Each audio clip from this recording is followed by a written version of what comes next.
चलो स्टार्ट करते हैं हम लोग। बहुत ही ज्यादा खतरनाक वाला इंपॉर्टेंट चैप्टर। चैप्टर का नाम क्या है बताओ? Indian contract act 1872। कौन सा बोलो? Indian contract act 1872। इसमें पढ़ेंगे कैसे हम लोग? पढ़ेंगे हम लोग अपने हैंड रिटेन नोट से, जो पूरा अपने इंस्टीट्यूट के मैथ से ही पूरा उतारा गया है, शॉर्ट में लिखा गया है। जो बच्चे को दिक्कत होता है ना राइटिंग प्रैक्टिस में या फिर राइटिंग में, वो आपको ये नोट से आपका पूरा का पूरा काम हो जाएगा। स्पेशल थैंक्स टू वो सोनम प्रसाद है, ये मेरी स्टूडेंट है जो लिखी है। तो अपना ये जो नोट्स है बहुत कंसाइज नोट्स है, और इसमें से हम तुमको बताते हैं, इसमें से जितना भी क्वेश्चंस आएगा, चाहे वो आरटीपीस का तुम देखो या फिर पास्ट पेपर्स देखो, एमटीपी देखो, सब क्वेश्चंस को ध्यान में रखते हुए बनाए। एग्जाम्पल सब वैसे ही बनाए गए। तो बहुत इंपॉर्टेंट है। इसमें से कोई भी एक भी टॉपिक को छोड़ना मत। डिलीट करने का कोई ऑप्शन नहीं है कि इसमें से कोई टॉपिक को छोड़ के जाए, नहीं। ये पूरा का पूरा इंपॉर्टेंट वाला पार्ट जो है वो डाला गया है, इसमें से कोई डिलीट नहीं कर सकते। एड ऑन का भी कोई स्कोप नहीं है, क्योंकि हम अपने हिसाब से सबसे ज़्यादा जो हो सकता है वो लिख दिए। ठीक है, चलो स्टार्ट करते हैं। बार इंडियन कॉन्ट्रैक्ट 1872 तीन पार्ट में डिवाइड होगा पूरा। हम लोग आज यूनिट 1 यूनिट 2 खत्म करने वाले हैं। यूनिट 1 और यूनिट 2 जो मेरे से क्लास किया होगा उसको पता होगा शुरुआत से, जो हम पढ़ाए हैं वो सारा का सारा चीज एग्जांपल्स वाइज वैसे ही लिखा गया है पूरा का पूरा। ठीक है, तो क्लास याद करना बहुत जरूरी है। चलो आओ, चैप्टर का नाम क्या है? Indian contract act 1872।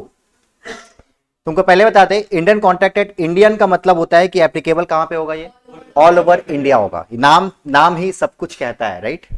तो इंडियन का मतलब क्या होता है? इंडियन का मतलब होता है applicable to all over India. ये पहले के जमाने में क्या हुआ करता था, जम्मू एंड कश्मीर को छोड़ के, बट आज के समय में ये लगता है।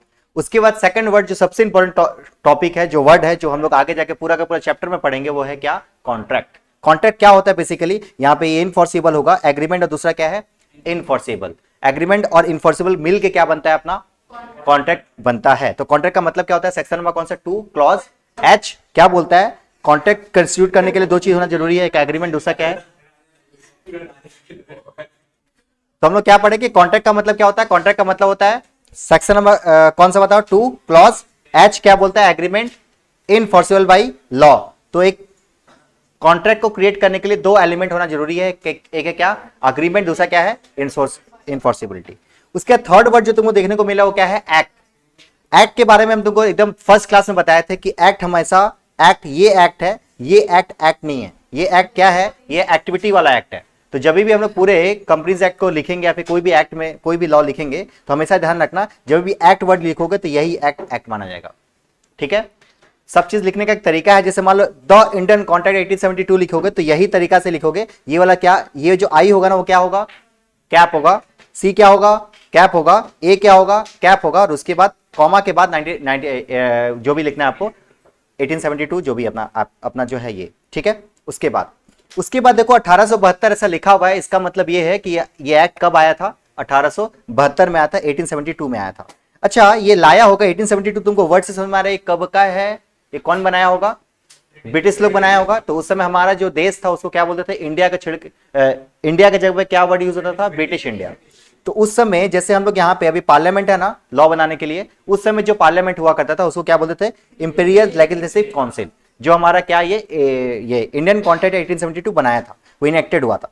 ठीक है, उसके बाद क्या एप्लीकेबल कब से हुआ ये? अच्छा, कोई बताएगा इनेक्टेड कब हुआ था? डेट बताओ।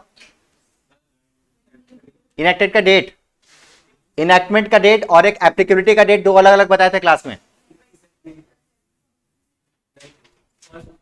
ये तो 1 सितंबर तुमको बताए भी थे हम। अधिकतर जन खाली यही पढ़ाता है 1 सितंबर, बट एक्चुअल में बताओ मेरे को कि ये इनेक्टेड कब हुआ था?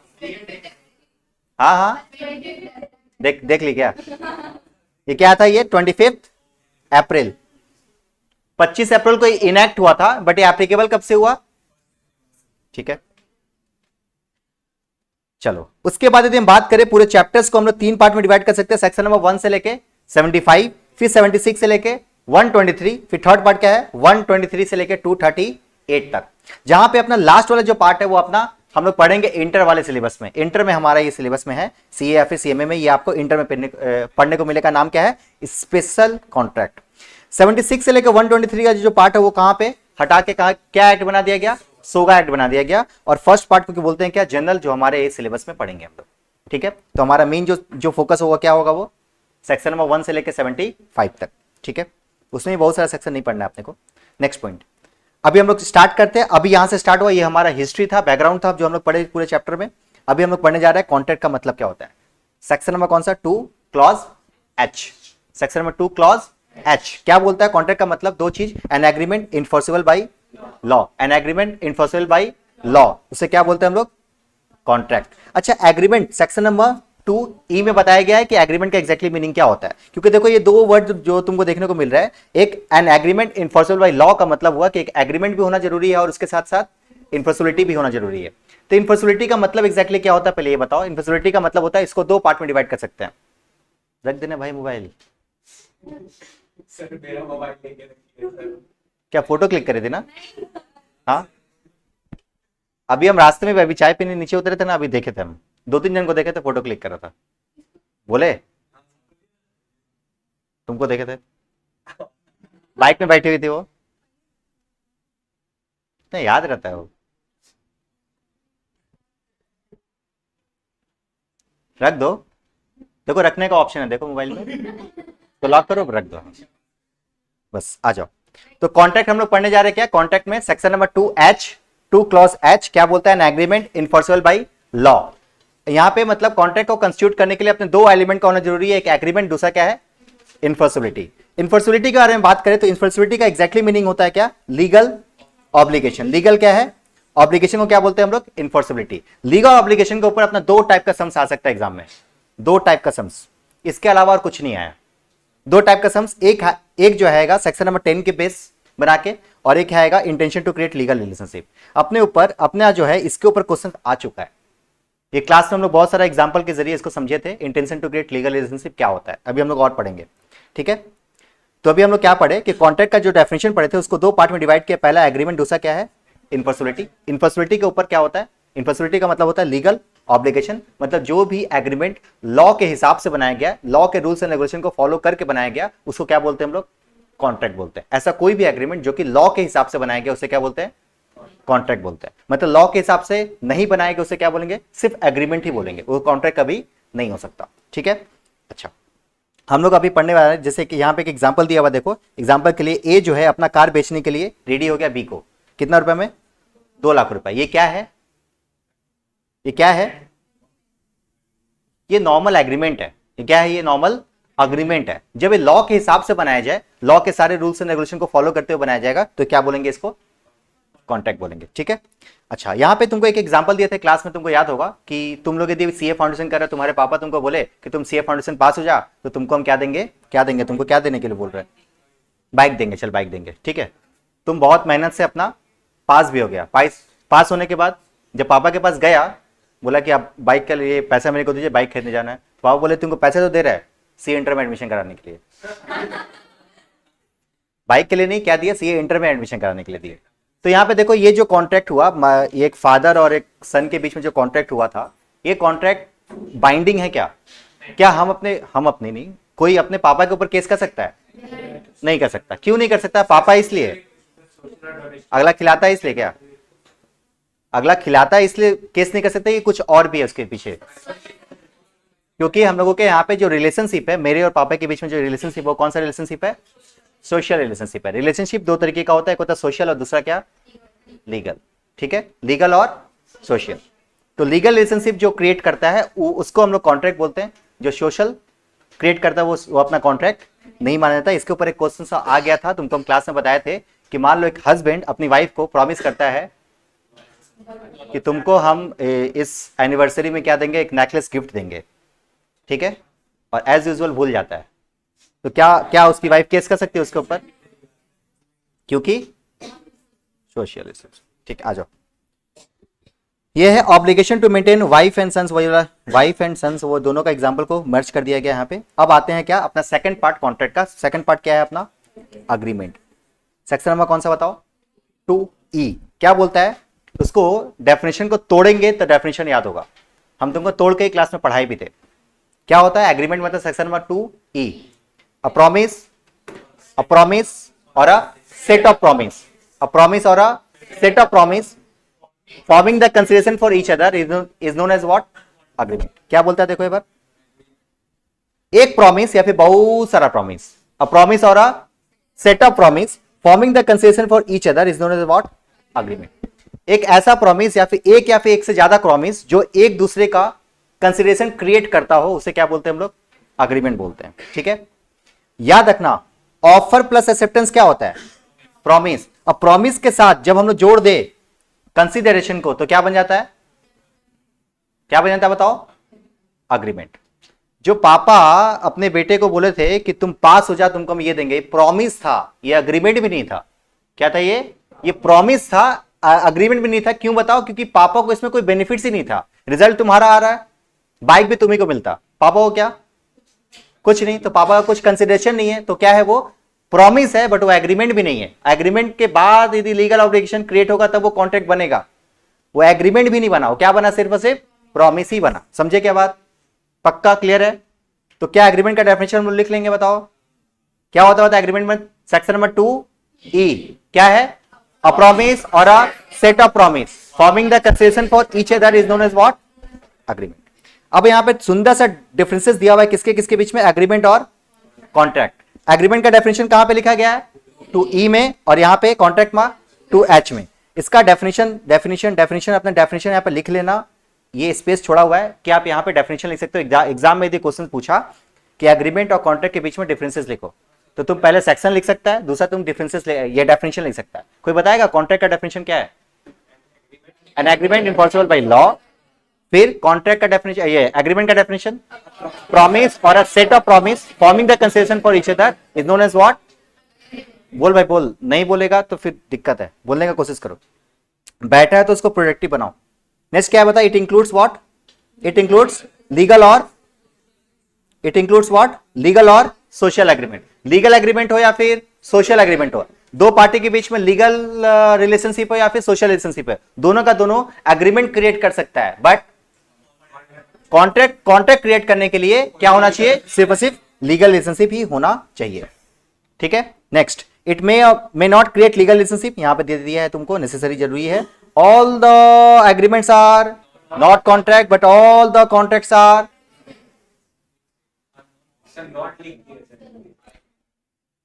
ठीक है। ओ रिदम में लिख दोगे। चलो नेक्स्ट पॉइंट, टाइप्स ऑफ क्या? कॉन्ट्रैक्ट। कॉन्ट्रैक्ट कितने टाइप का होता है? कॉन्ट्रैक्ट अपने तीन अलग अलग तरीके से हम लोग कॉन्ट्रैक्ट को डिवाइड कर सकते हैं। पहला जो तरीका है वो क्या है? इनफोर्सिबिलिटी। सेकंड तरीका क्या है? फॉर्मेशन। और थर्ड क्या है? परफॉर्मेंस।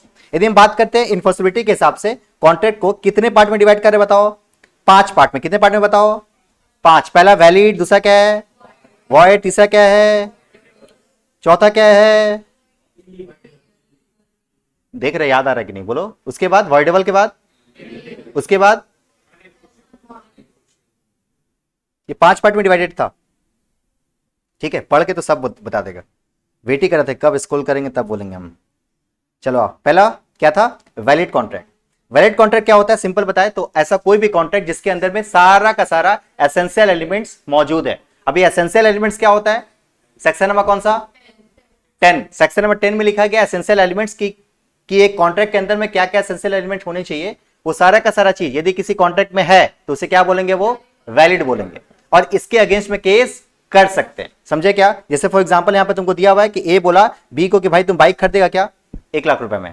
तो ये क्या था? नॉर्मल कॉन्ट्रैक्ट इसको बोल सकते हैं, वैलिड कॉन्ट्रैक्ट बोल सकते हैं, क्योंकि ये इनलीगल तो नहीं है ना।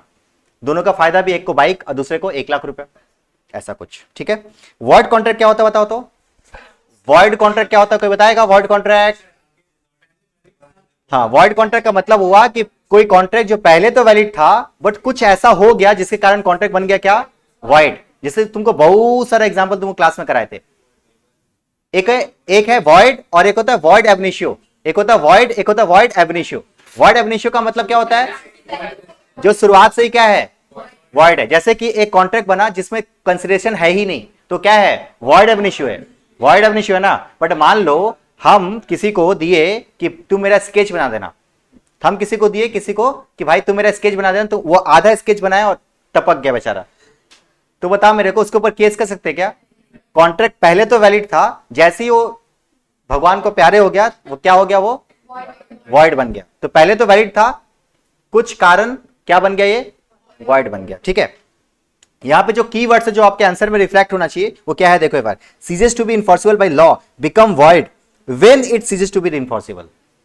सीजेस टू बी इनफोर्सिबल का मतलब होता है जिसको इन्फोर्स नहीं कर सकते, जिसको केस, जिसके अगेंस्ट में केस नहीं कर सकते, और ये तब कोई कॉन्ट्रैक्ट वॉइड माना जाएगा जब ये रियल में सीज हो जाए।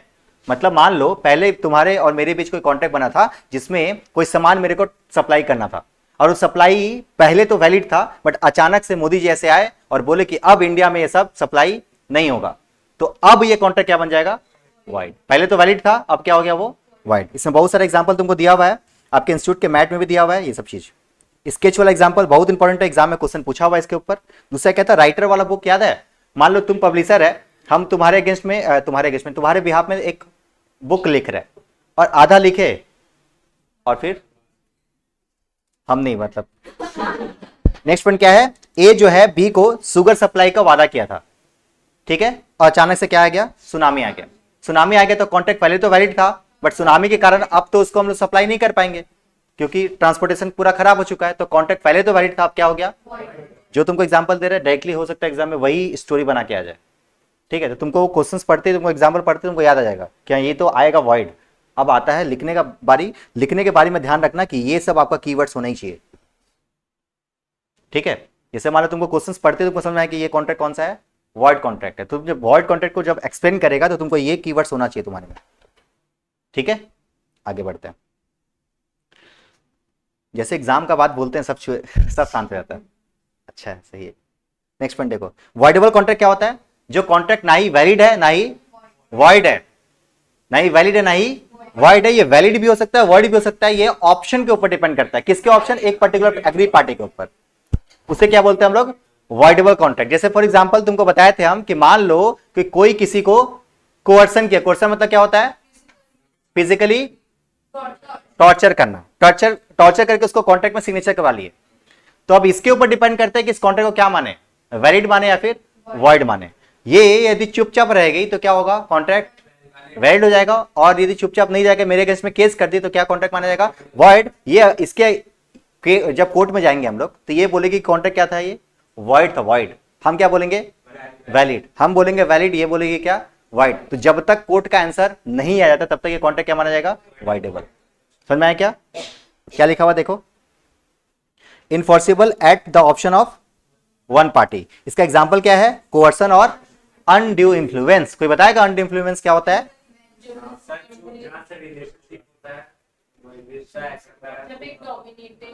हाँ, कोई एक पार्टी डोमिनेट कर रहा है दूसरे को, और क्या कर रहा है, वो अपने आप को हार्म पहुंचाने के लिए बात बोल रहा है कि तुम यदि ऐसा कर दो तो ठीक, नहीं करोगे तो हम अपने आप को लटका लेंगे। ठीक है, चलो आओ, तुम ये काम करो नहीं तो फिर हम अपने आप को लटका लेंगे, आज ऑफिस नहीं जा पाओगे। ठीक है, आओ।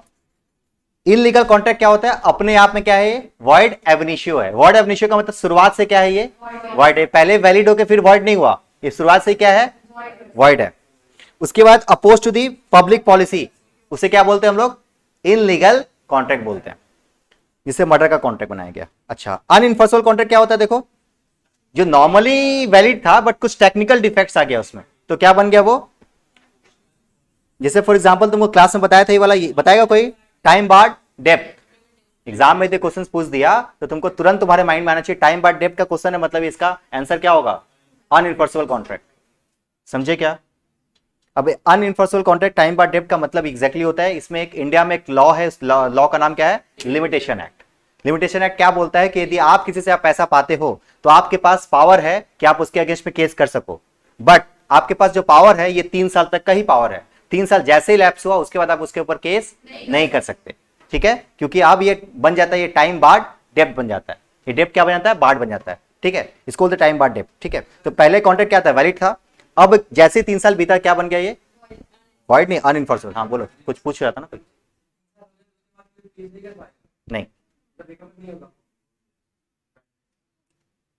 कोई काटा है क्या?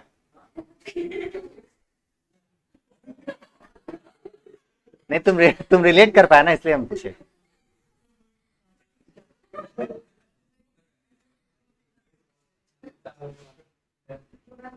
चलो आप देखना, उसके बाद फॉर्मेशन के हिसाब से हम बात करें तो पहला पार्ट क्या है? एक्सप्रेस्ड और दूसरा क्या है? इम्प्लाइड। यदि कोई कॉन्ट्रैक्ट बोल के, लिख के बनाया जाए तो उसे क्या बोलेंगे? Express contract. और बिना बोले यदि कोई कॉन्ट्रैक्ट क्रिएट हो जाए उसे क्या बोलेंगे? Implied contract. एक्सप्रेस कॉन्ट्रैक्ट याद रख। अच्छा एक बात बताओ, कोई भी कॉन्ट्रैक्ट क्या लिखा होना जरूरी है कि बोलने से भी काम हो जाएगा? बोलने से भी काम हो जाएगा। क्यों? देखो एक मिसकंसेप्शन रहता है कि कोई भी चीज लिखा रहता है तो वो कॉन्ट्रैक्ट है, नहीं लिखा रहेगा तो कॉन्ट्रैक्ट नहीं है। बट एक बात बताओ, हम लोग बोलने के ऊपर क्यों बिलीव नहीं करते कि बोली का कोई कीमत नहीं है, आज तुम कुछ और बोल रहा कल कुछ और बोलेगा, बट तो लिखने का भी तो कोई कीमत नहीं है।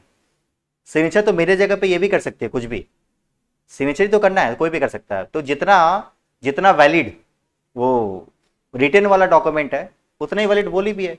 इसलिए कॉन्ट्रैक्ट एक्ट में सिंपल बोला गया कि कॉन्ट्रैक्ट का मतलब एक्सप्रेस कॉन्ट्रैक्ट कुछ भी हो सकता है, या तो रिटन हो सकता है या तो बाय वर्ड्स भी हो सकता है। ठीक है, उसका एग्जांपल तुमको यहाँ पे दिया हुआ है, एग्जांपल एक बार पढ़ लेना। इंप्लाइड कॉन्ट्रैक्ट क्या होता है बताओ? इंप्लाइड कॉन्ट्रैक्ट का मतलब होता है जो बिना कुछ बोले अपने से क्रिएट हो जाए, उसे क्या बोलेंगे हम लोग? Implied contract. जैसे फॉर एग्जांपल इसमें बहुत सारे एग्जांपल पढ़े थे हम लोग। जैसे बताओ, मान लो हमें भी जाए और वहां पे कॉफी पिए, कॉफी पीने के बाद दुकानदार हमसे पैसा मांगा, तो हम बोले किस बात का पैसा? आप बोले थे क्या? ऐसा बोल सकते हैं उसको? नहीं, क्योंकि चाय जैसे ही पिए ये इंप्लाइड कॉन्ट्रैक्ट बन गया हमारे उसके बीच में कि उसका पेमेंट हमको करना है। एक ये सब चीज एग्जाम में आया हुआ क्वेश्चन बता रहा है। ठीक है, मान लो तुम किसी स्टेशन में उतरा, कुली दौड़ते हुए आया और आपका सामान उठा लिया और आप कुछ नहीं बोले। उसके बाद वो लेके गया आपको पूरा का पूरा जो है स्टैंड तक पहुंचा के, आपको उतारने के बाद आपसे पैसा मांग रहा है। तब तुम बोलेगा कि नहीं तुम हमसे पूछा था, हमको लगा कि तुमको उठाना अच्छा लगता है, उठाओ। ऐसा बोल के रोक सकते हैं क्या? नहीं, क्योंकि जैसे ही वो सामान उठाया और हम चुपचाप रह गए, ये कॉन्ट्रैक्ट क्रिएट हो चुका मेरे और उसके बीच में। इसे क्या बोलेंगे हम लोग? Implied contract. वैसे ही किसी बस में यदि हम लोग बैठते हैं और यदि बस का हमको पता है कि बस का रूट यहां से लेके यहां तक है, तो जैसे ही बैठे तो एक कॉन्ट्रैक्ट बन गया मेरा और बस वाले के साथ कि हमको वहीं पे जाके छोड़ेगा। ठीक है, ये सब आया है सब एग्जाम में, ये सब क्लास में कराए थे। हाँ, आगे बढ़ते हैं। ये सब तुमको दिया हुआ है। कीवर्ड्स क्या है? बाय एक्शन और बाय कंडक्ट। या तो कुछ ऐसा किए या तो फिर ऐसे ही बिना, जैसे किए मतलब चाय पिए तो बाय एक्शन हुआ। बाय कंडक्ट का मतलब वो जाके बैठ गए, कुछ किए नहीं, या फिर शांत रहे, वो सामान उठाया था शांत रहे, इसको बोलते बाय कंडक्ट। ठीक है, ये तुमको पता है। Tacit contract, example ATM. ATM में हम लोग जैसे ही पिन अपने वहां पे मारते हैं, वो मान लेता है कि उसका ओनर यही है। ठीक है, इसमें एसबीआई का तुमको एक एग्जांपल दिए थे कि मान लो हम अपना डेबिट कार्ड इसको दे दिए और गई जब पैसा निकालने तो आधा पैसा निकला, आधा फट गया, तो अब हम लोग लीगली तरीके से केस नहीं कर सकते एसबीआई के ऊपर। क्यों नहीं कर सकते? क्योंकि एसबीआई बोलेगा एक बात बता, ये कार्ड किसको दिए थे? तुमको दिए थे। कार्ड कौन यूज कर रहा है? वो। और वो उसका लीगली तरीके से एसबीआई के ऊपर केस करने का हक, क्योंकि वो तो कस्टमर है ही नहीं, तो किस बात के लिए हम पैसा दें आपको? समझ में आ रहा बात? इसको बोलते हैं टैसिट कॉन्ट्रैक्ट। ठीक है, क्वासी कॉन्ट्रैक्ट क्या होता है?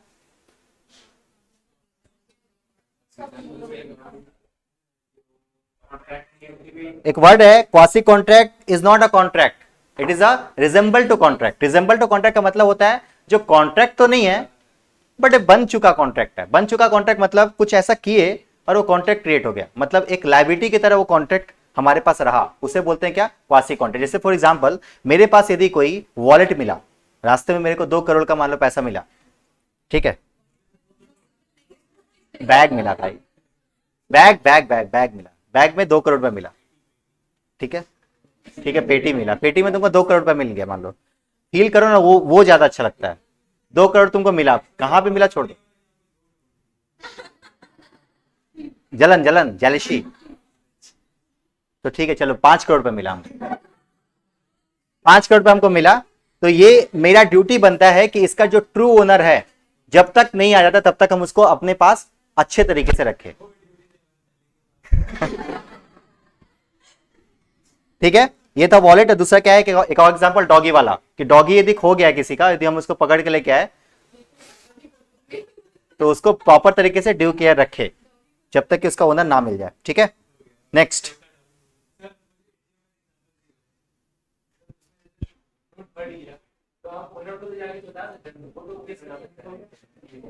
एटीएम में आप जब ठक ठक ठक ठक करते हैं ना, वहां कैमरा देखता है इसे कौन है, समझ गए?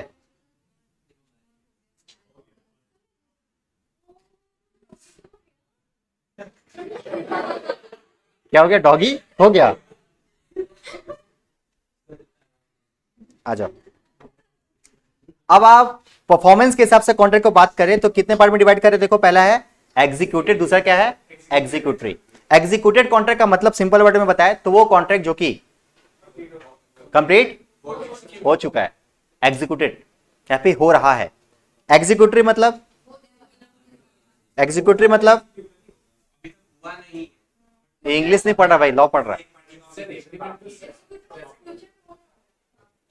एग्जीक्यूटरी तो बोल रहे हैं, तो हम भी वही बात बोले। एक साइड का जो ट्रांसलेशन हो गया तो वो भी तो हो रहा है, लेकिन वो एग्जीक्यूटर ही है।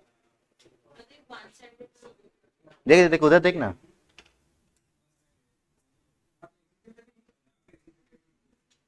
क्या एग्जीक्यूटेड में बोले हम? एग्जीक्यूटेड का मतलब क्या होता है? जो कंप्लीट हो चुका है उसे क्या बोलेंगे? पास्ट को क्या बोलेगा तुम? एग्जीक्यूटेड बोलेगा ना, तो हम भी वही बात बोले।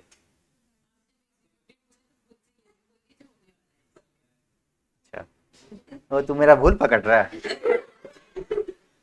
ठीक है, एग्जीक्यूटिव का एग्जैक्टली मीनिंग क्या होता है कि कोई एक्ट, मान लो कोई कोई कॉन्ट्रैक्ट बना जिसमें एक जन प्रॉमिस किया दूसरे बंदा को कि कोई काम करना है, और ये या तो फिर से उल्टा बोल रहे ना, लोग पानी पीते रहो।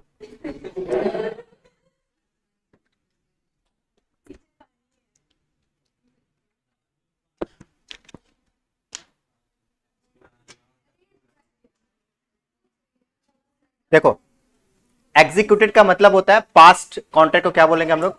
एग्जीक्यूटेड। ठीक है, जैसे एग्जांपल देखो, जहां पे कंसीडरेशन बाय एक्ट और forbearance to brought on record, मतलब वो हो चुका है, उसे क्या बोलेंगे हम लोग?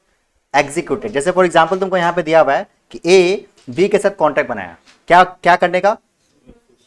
On cash. और क्या क्या, ए जो है शुगर दे दिया और बी उसके बदले में कैश दे दिया। इस टाइप के कॉन्ट्रैक्ट को क्या बोलेंगे हम लोग, बताओ?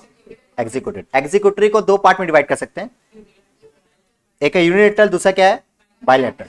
उसके पहले तुमको बताया, तो इसका जो कीवर्ड्स वो क्या है? रेसिप्रोकल प्रॉमिस और ऑब्लिगेशन। रेसिप्रोकल का मतलब हम भी तुमको प्रॉमिस कर रहे हैं, तुम भी हमको कोई प्रॉमिस करो।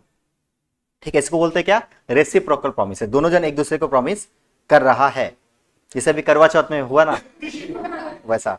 जैसे एग्जांपल देखो, ट्यूशन फ्रॉम नेक्स्ट मंथ। हाँ, ट्यूशन यदि हम तुमको ट्यूशन पढ़ा रहे हैं और ऐसा कुछ कॉन्टेक्ट हुआ हमारे तुम्हारे बीच में कि महीना पूरा का पूरा कंप्लीट करेंगे तब तुम मेरे को 1000 रुपया देगा। ये कब तुम मेरे को 1000 रुपया देगा? इसे क्या बोलेंगे हम लोग, बताओ? ये इसको बोलेंगे यूनिलैटरल या फिर ये एग्जीक्यूटरी। अभी तो हम लोग एग्जीक्यूटरी पढ़े थे। उसके बाद यूनिलैटरल मतलब मान लो दोनों पार्टी में से कोई एक पार्टी कंप्लीट कर लिया अपना काम, दूसरा पार्टी का बाकी है, उसे क्या बोलेंगे? यूनिलैटरल। दोनों पार्टी कंप्लीट कर लिया, उसे क्या बोलेंगे? या फिर दोनों का बाकी है, उसे क्या बोलेंगे? बायलैटरल। ठीक है, चलो आओ। टाइप्स ऑफ कॉन्ट्रैक्ट में अपने को इतना पढ़ना था, एक ही पेज में सब डाला हुआ है। कहीं पे भी कोई डाउट हो तो पूछो पहले। ठीक है, डाउट नहीं है? अभी तक हम लोग पढ़े कॉन्ट्रैक्ट का डेफिनेशन, एग्रीमेंट का डेफिनेशन, फिर पढ़े हम लोग क्या कॉन्ट्रैक्ट कितने टाइप का होता है। मेरे को बताएगा कोई एग्रीमेंट का डेफिनेशन? सेक्शन नंबर कौन सा? 2E। क्या बोलता है? अ प्रॉमिस और a set of promise forming the consideration for each other is known as what? ठीक है, आओ। अब यहाँ पे तुमको डिफरेंसेस दिया हुआ है, अब आपको खुद से पढ़ना है थोड़ा, ये तुम्हारे ऊपर है, ये हम रिवाइज नहीं कराएंगे। वर्ड कॉन्ट्रैक्ट और वर्डेबल कॉन्ट्रैक्ट में अंतर, वर्ड एग्रीमेंट और इन लीगल एग्रीमेंट में अंतर। अब आते हैं क्या मेन पार्ट जो चैप्टर्स में है अपना, क्या है? Essential elements of the contract. छोड़ना मत, हाँ, हम छोड़ दिए, तुम लोग कर लेना। हम क्योंकि पास हो गए, तुम लोगों को भी पास होना है। इसको दो पार्ट में डिवाइड किया, essential elements of the contract को दो पार्ट में डिवाइड किया। पहला पार्ट का नाम क्या है? Section number 10। दूसरा क्या है अपना? अदर्स। अभी अदर्स क्या होता है सर? अदर्स मतलब केस स्टडीज। ठीक है, देखो लॉ जो है ना दो तरीके से बनता है। जब हम लोग लॉ बनाते हैं, जब एक्ट बनता है तो उस समय सेक्शन बनाया जाता है। जब एक्ट बनता है उस समय सेक्शन बनाया जाता है। ठीक है, तो उसको वो जो होता है, मान लो ये सेक्शन 10 है, बट जैसे कॉन्ट्रैक्ट बनने के बाद, कॉन्ट्रैक्ट का जो कॉन्ट्रैक्ट एक्ट बनने के बाद बहुत सारा लाइफ में केस स्टडीज आया। केस स्टडीज के हिसाब से बहुत सारा जजमेंट आया, और जजमेंट को भी हम लोग लॉ में डालना चाहे तो जजमेंट को हम लोग एक्ट में न डाल के उसको अलग केस स्टडी बेस में डाल दिए, इसीलिए एसेंशियल एलिमेंट माना गया। एसेंशियल एलिमेंट को दो पार्ट है, एक सेक्शन 10 और एक अदर्स है। ये अदर्स मतलब क्या होता है, जजमेंट। ठीक है, तो सेक्शन 10 के अंदर में क्या क्या आता है देखो एक बार। सेक्शन 10 के अंदर में क्या आता है, पहला अग्रीमेंट, दूसरा क्या आता है बताओ। पहला है अग्रीमेंट, दूसरा क्या है कंसिडरेशन, तीसरा क्या है फ्री कंसेंट, चौथा क्या है, पांचवा और छठा।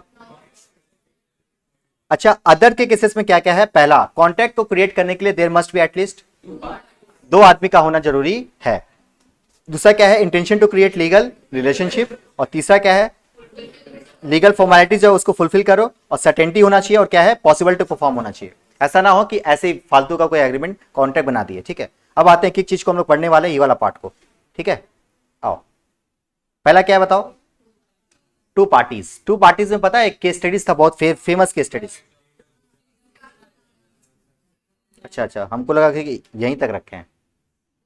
ठीक है, क्या नाम है बताओ, state of Gujarat versus Raman Lal. क्या था बताओ उसमें केस स्टडीज में,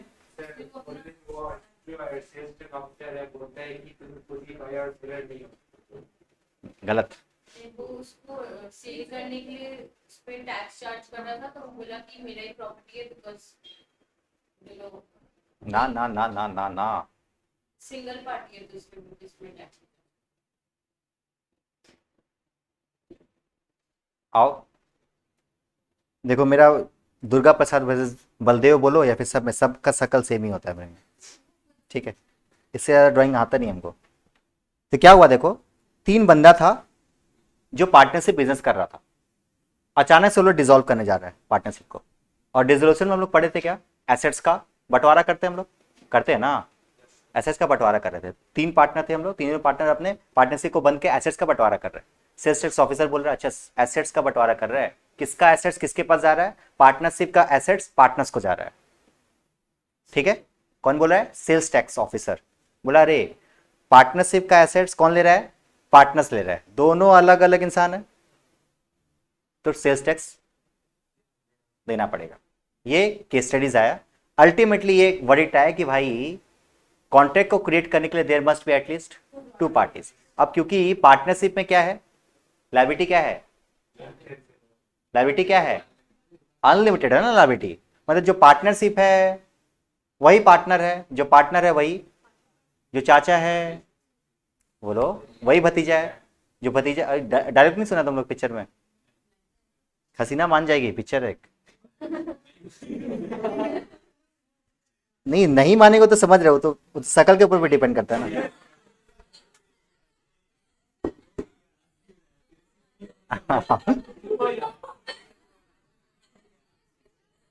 आ जाओ बस बस बस बस बस आ जाओ। तो क्या है, टू पार्टीज में क्या है, a contract involves at least two parties, the parties can be natural person और अदर पर्सन। ठीक है, हैविंग लीगल एग्जिस्टेंस, मतलब कंपनी भी हो सकता है क्या, कि कंपनी के साथ भी कॉन्ट्रैक्ट बना सकते हैं, बना सकते हैं।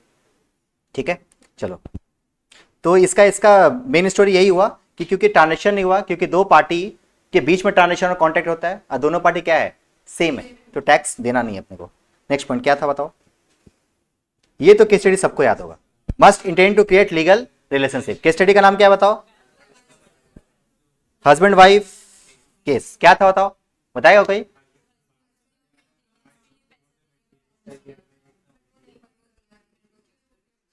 तो अल्टीमेटली रिजल्ट क्या आता है, क्योंकि ये सोशल एग्रीमेंट रहता है और वो लाइबल नहीं है।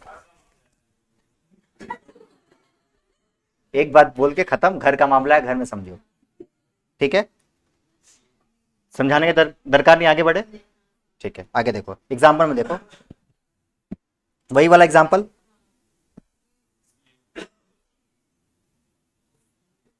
अच्छा, intention to create legal relationship, ये जो वर्ड है ना आपके आंसर में रिफ्लेक्ट होना चाहिए। नेक्स्ट पॉइंट देखो क्या है, other formalities to be compared, क्या है, रिटन और स्पोकन होना चाहिए। और दो ऐसा कॉन्ट्रैक्ट है जो रिटन ही होना चाहिए। इसके ऊपर क्वेश्चंस अभी तक तो नहीं पूछा, बट पूछना है, हमको लगता है कि पूछना चाहिए कि कॉन्ट्रैक्ट देखो नॉर्मली क्या होता है, वर्बल कॉन्ट्रैक्ट हो या फिर रिटन कॉन्ट्रैक्ट है, दोनों क्या है, वैलिड है। बट दो ऐसा कॉन्ट्रैक्ट है जो रिटन ही होना चाहिए। जैसे फॉर एग्जांपल पहला क्या है, इंश्योरेंस, और दूसरा क्या है, रजिस्ट्रेशन ऑफ इमूवेबल प्रॉपर्टी।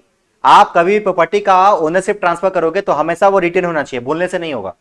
ठीक है, वैसे किसी का यदि आप इंश्योरेंस कराने जा रहे हो वो भी क्या होगा, रिटन होना चाहिए, वो कभी भी बोलने से नहीं होगा।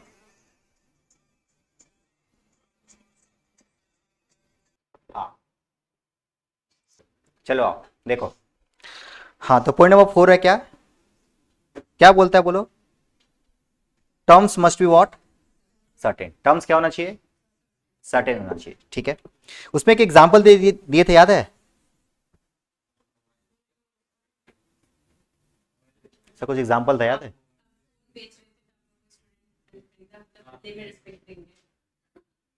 मान लो हम यदि कोई मोबाइल अपना बेचना चाहते हैं, हम तुमको बोले कि भाई ये मोबाइल तुम खरीद लो 10,000 रुपये में, ये कॉन्ट्रैक्ट वैलिड है, वैलिड है।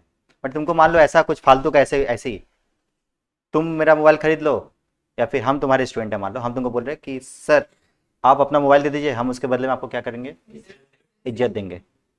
ठीक है, इज्जत मतलब रेस्पेक्ट करेंगे। ठीक है, नेक्स्ट पॉइंट क्या है, पॉसिबल टू परफॉर्म। ये तो समझ में आ रहा होगा। ठीक है, अच्छा इसका एक एग्जांपल तुमको दे सकते हैं। अभी अभी 3-4 दिन पहले ही थोड़ा अपने माइंड में एक थॉट आया। अच्छा, किसको किसको गॉड गॉड के ऊपर बिलीव है, भगवान के ऊपर बिलीव है?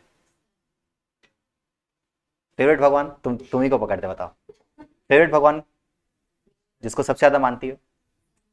साईं भगवान। ठीक है, अच्छा एक बात बताओ, कभी दर्शन हुआ? हम दर्शन करा सकते हैं एकदम तुरंत। कौन सा वाला फोटो, क्या था ये? नहीं नहीं नहीं, दर्शन का एक प्रोसेस है, प्रोसेस है उसका, उसको प्रोसेस के जरिए तुमको करना होगा। करोगे प्रोसेस? देखो सिंपल है, हम तुमको बताते हैं, तुम सिंपल करना क्या है। देखो दीपावली आ रहा है अभी, अच्छा क्या समझ गए? दीपावली जो जो काली पूजा होता है अमावस्या का रात होता है ना, उसी दिन भगवान मिलेंगे। अब कैसे मिलेंगे तुमको हम बता देते हैं। अरे प्रोसेस पहले समझो यार, प्रोसेस क्या है।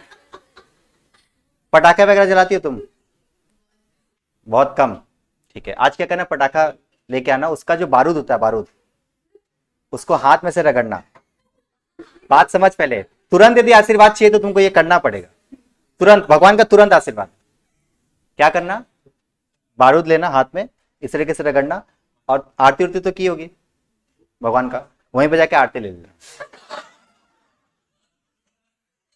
और तुम देख लेना, तुरंत हम बताते हैं। हम लोग नॉर्मली आरती लेते हैं ऐसे लेके ऐसे करते हैं ना, इसी में तुमको आशीर्वाद मिल जाएगा तुरंत, मोक्ष की प्राप्ति। तो ये करके देखना। तो इस टाइप का कोई एग्रीमेंट क्या होगा ये, हाँ तब तो और ज्यादा अच्छा होगा। आ जाओ, नेक्स्ट टॉपिक क्या है, ऑफर। चेहरा दिख रहा तुमको?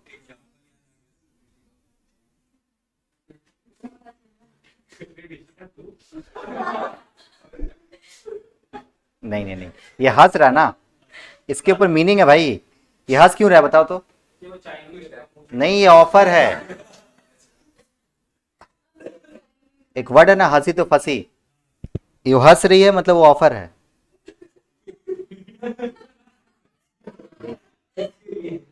आ जाओ, सब हम लोग क्या पढ़ते हैं, ऑफर का डेफिनेशन बहुत इंपॉर्टेंट है, डेफिनेशन याद करना बहुत जरूरी है। ठीक है, ध्यान रखना बस। डेफिनेशन सेक्शन नंबर कौन सा बताओ, 2A। एक बार डेफिनेशन खुद से बोले, एक बार बिना पढ़े बोलने का कोशिश करा जाए। सेक्शन कौन सा बता, 2, when one person signifies himself to another one to do something or not to do something is known as what, offer। ठीक है, आ जाओ, याद है तो अच्छी बात है। पहला क्या है, when one person signifies to another his willingness to do or absent from doing anything with or view to obtaining assent of that others is or to such act or abstinence। मतलब बताते हैं, देखो offer का मतलब होता है कि जब कोई एक इंसान अपना दिल का बात दूसरे को क्या करे, बताए। और ये सोच के बताए कि सामने वाला बंदा इसको एक्सेप्ट कर लेगा, तो ये क्या है, ऑफर है। हम लोग बोलते हैं ना कि वो अपने बस का नहीं है, वो अपने बस की नहीं है भाई, मत देख उसको, तो वो अपना ऑफर होगा क्या, नहीं। यदि अपने बस की होगी तो वो ऑफर है। समझ में आया क्या? तो ऑफर का मतलब जो मेन वर्ड है ना वो यहां पे है, देखो, with the view to obtaining the assent of that others. ठीक है, डेफिनेशन याद करना बहुत ही ज्यादा वाला इंपॉर्टेंट है। ठीक है, हम मान लो किसी भी टॉपिक के ऊपर क्वेश्चन तुम्हारे आया तो तुम पहले डेफिनेशन से स्टार्ट करेंगे। तो डेफिनेशन ऐसा होना चाहिए कि इंस्टीट्यूट का मैट में जो लिखा हुआ तुमको वही चीज हूबहू लिखना है, एक वर्ड भी हटा नहीं सकते। इसलिए पूरे डेफिनेशन को ना ब्रेक करके लिखा गया है ताकि तुमको दिखे सब चीज। नहीं, सेक्शन तुमको याद करना जरूरी नहीं है, बट तुम्हारे ये जो कंटेंट है ना ये जैसा है वैसा ही है। ठीक है, आगे बढ़ते हैं। हाँ, तुमको ये पता है, एक बंदा, ये बंदा है, ऑफर दिया है, तो इसे क्या बोलेंगे बताओ, ऑफरर। और सामने वाला बंदा जो एक्सेप्ट किया उसे क्या बोलेंगे, एक्सेप्ट। एक्सेप्ट कर लिया तो एक्सेप्टर। एक्सेप्ट जब तक नहीं किया तब तो क्या है वो, ऑफरी। Good morning.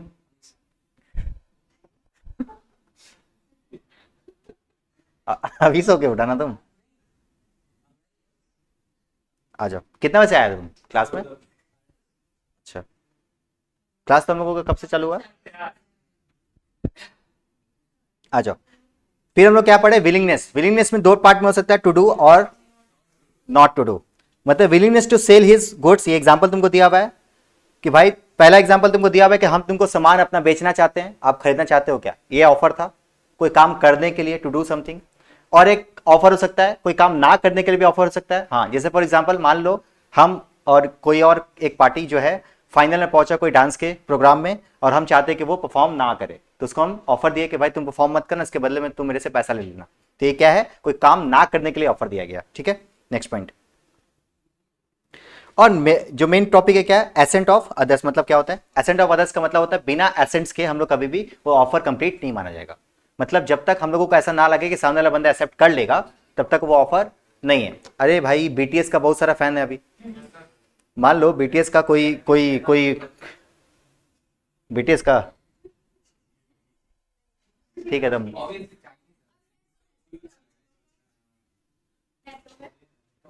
तो क्या है, वो लोग है क्या,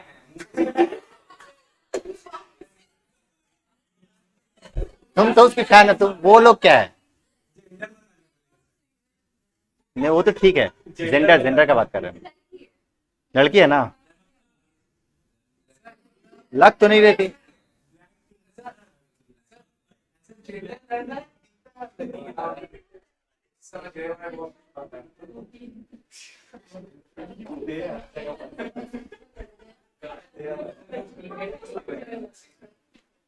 चलिए आइए एग्जाम्पल पढ़ते हैं हम लोग इसका। देख, एक बात बताओ, देखो देखो देखो देखो, ए बी को बोला कि हम 2022 में शादी करना चाहते हैं, तो क्या ये ऑफर है? क्या ये ऑफर है? अरे ये ऑफर है कि नहीं? एक्सेप्ट का तो बात छोड़ दे, ऑफर है कि नहीं? आंसर इज नहीं है दोस्त। वो क्या बोला, हम चाहते हैं कि शादी कर ले, तुम ही से शादी कर ले, तो ऐसा कुछ नहीं है। आप बताओ ये है क्या, ये ऑफर है, ये हम हैं।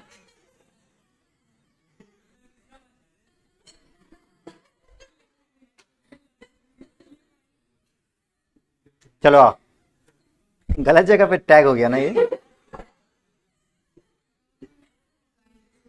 ऑफर में भी पॉजिटिव और दूसरा पॉजिटिव भी हो सकता है, और कोई काम करने के लिए करेंगे तो वो पॉजिटिव है, जो काम नहीं करने के लिए करेंगे तो क्या होगा, नेगेटिव होगा। ठीक है, आगे देखते हैं। इनविटेशन टू ऑफर याद है, इनविटेशन टू ऑफर में क्या होता है? अच्छा, ऑफर और इनविटेशन टू ऑफर में क्या अंतर है?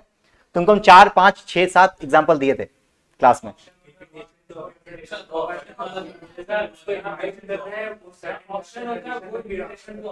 क्या क्या क्या? हाँ, हम तुमको एग्जांपल तुमको दिए थे कि इनविटेशन टू ऑफर क्या क्या माना जाता है, ये समझते हैं पहले। इनविटेशन टू ऑफर का मतलब होता है ये 4 ऐसे चीज है जो ऑफर तो नहीं है बट वो इनविटेशन टू ऑफर है। जैसे अभी मान लो अभी दुकान के बाहर हम लोग यदि खड़े हैं और बोले आइए आइए आइए आइए ऐसे से बोल रहे हैं, तो ये ऑफर है कि इनविटेशन टू ऑफर है? ये इनविटेशन टू ऑफर है।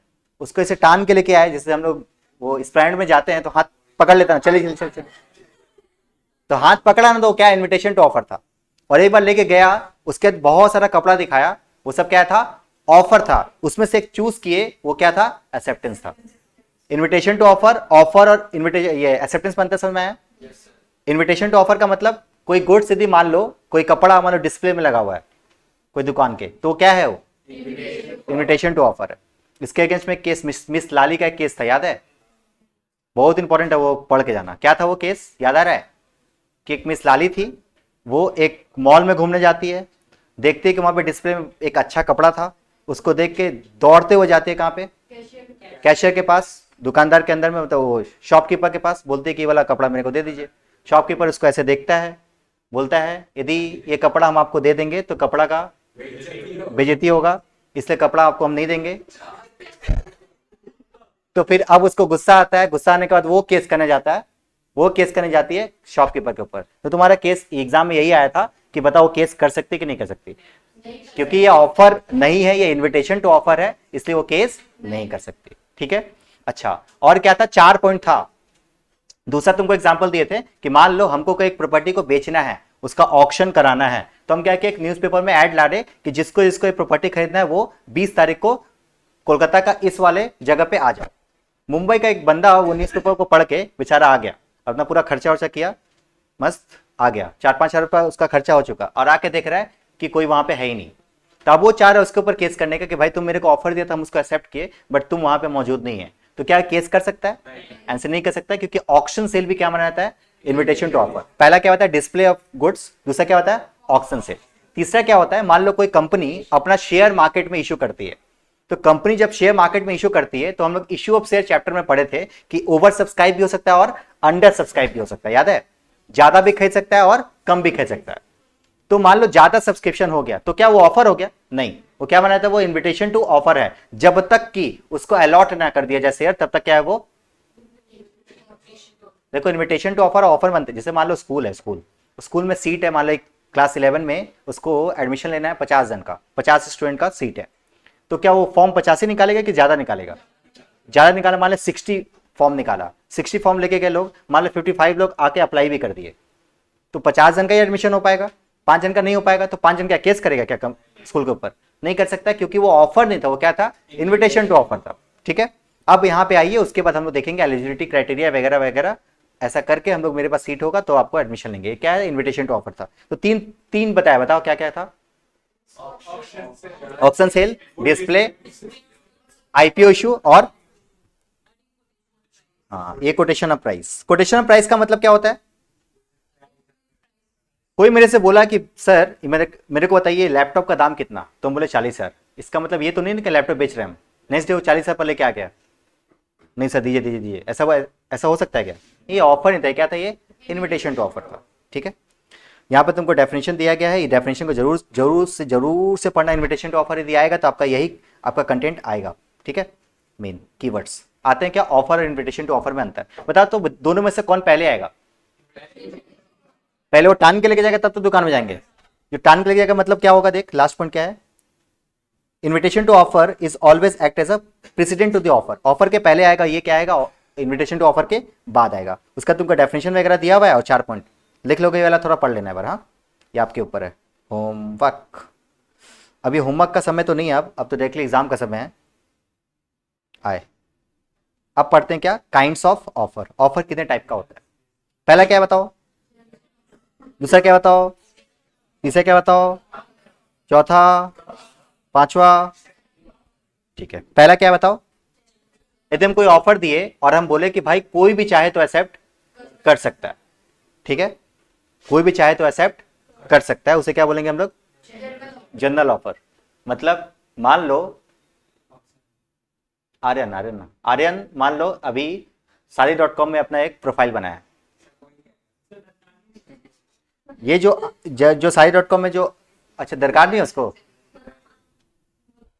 ठीक है, मान लो बनाया फिर भी, तो ये क्या था? ये जो ऑफर था, ये जैसे वो प्रोफाइल क्रिएट किया, ये ऑफर क्या था? जनरल ऑफर था, कोई भी चाहे तो इसको पसंद कर सकती है, वो अलग बात है, ठीक है। बट मान लो कोई स्पेशल वन मतलब एक जन को क्या किया जाके प्रपोज करता है, वो क्या होगा, वो स्पेसिफिक ऑफर। और सामने वाला बंदा बोले सॉरी, सामने वाली बंदी मान लो ऐसा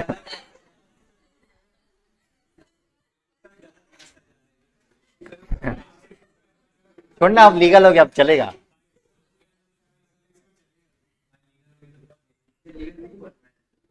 अच्छा ठीक है, मान लो सामने वाली बंदी बोली कि नहीं ठीक है, हम आपके प्रपोजल को एक्सेप्ट करने के लिए रेडी हैं, बट तुमको बाल उल ऐसा ऐसा है, इसको चेंज करना पड़ेगा, मतलब कुछ कंडीशन रख दी। ये कौन सा कॉन्ट्रैक्ट, ये कौन सा ऑफर है, काउंटर ऑफर है। कौन सा ऑफर है बताओ, पहला जनरल ऑफर, दूसरा क्या था स्पेसिफिक ऑफर, तीसरा क्या था काउंटर ऑफर। ठीक है, अब थोड़ा सा बुक के हिसाब से पढ़ लेते हैं, इसमें केस स्टडी बहुत भर भर के आया था। क्या था देखो, जनरल ऑफर का मतलब offer made to the public, और पब्लिक में से चाहे तो कोई भी उसको एक्सेप्ट कर सकता है। इसमें बहुत फेमस केस था, बताओ क्या, कालिल वर्सेस कार्बोलिक स्मॉक बोल। याद रखना केस स्टडीज में एक स्टूडेंट का गलती होता है, स्पेलिंग में मिस्टेक करता है बच्चा, ठीक है, स्पेलिंग को ध्यान रखना, इसमें डबल एल है, स्पेलिंग मिस्टेक करोगे मार्क्स कटेगा, ठीक है। जब भी केस स्टडी का नाम मेंशन करेंगे वहां पे स्पेलिंग के ऊपर ध्यान रखना एकदम, ठीक है। तो इसमें क्या केस स्टडी में था याद है, बोलो, इन्फ्लुएंजा। हाँ, एक कंपनी रहता है जो क्या करता है, एक प्रोडक्ट बनाता है, वो एडवर्टाइजमेंट करता है, बोलता है कि जो भी ये प्रोडक्ट यूज करेगा उसको कभी इन्फ्लुएंजा नहीं होगा, ऐसा बोलता है। यदि होता भी है तो आपको $100 एज अ गिफ्ट दिया जाएगा। और बहादुर औरत यूज करती है और उसको हो जाता है, तो वो केस करती है कंपनी के ऊपर। तो कंपनी बोलता है कि हम तुमको थोड़ी बोले थे, हम तो बस टीवी में बोले थे। ऐसा कौन बोला, ऐसा कंपनी बोला। तो ये अल्टीमेटली हेल्ड ये हुआ कि ये जनरल ऑफर था, कोई भी चाहे तो इसको एक्सेप्ट कर सकता है, और वो कोई में से वो भी एक लेडी थी, तो ये जनरल ऑफर था, ये अल्टीमेटली उसका पैसा मिलेगा, बस ये यही बात था। और क्या था बताओ, स्पेशल ऑफर, जिसको हम लोग स्पेसिफिक ऑफर भी बोलते हैं। क्या होता है, offer made to the specific और अ सर्टेन पर्सन, ठीक है। अच्छा, स्पेसिफिक पर्सन को ही ऑफर देंगे वही ऑफर होगा, वही स्पेसिफिक ऑफर होगा, कि ग्रुप को भी देंगे तो भी चलेगा।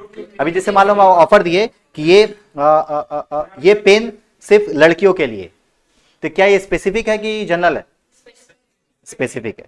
हाँ बोल, कुछ बोल रहा था हमको, हाँ बोल, क्या एग्जांपल है,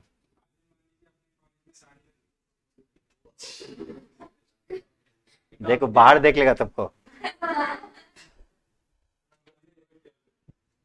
नेक्स्ट क्या देखो, इसको एक्सेप्ट कौन करेगा, सिर्फ उसी बंदे को, उसी ग्रुप में से बंदा जिसको ऑफर दिया गया था। इसमें केस स्टडी था, बताएगा कोई,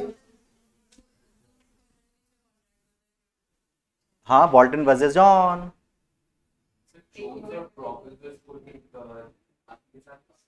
कॉन्ट्रैक्ट होता है स्पेसिफिक गुड स्टेटमेंट।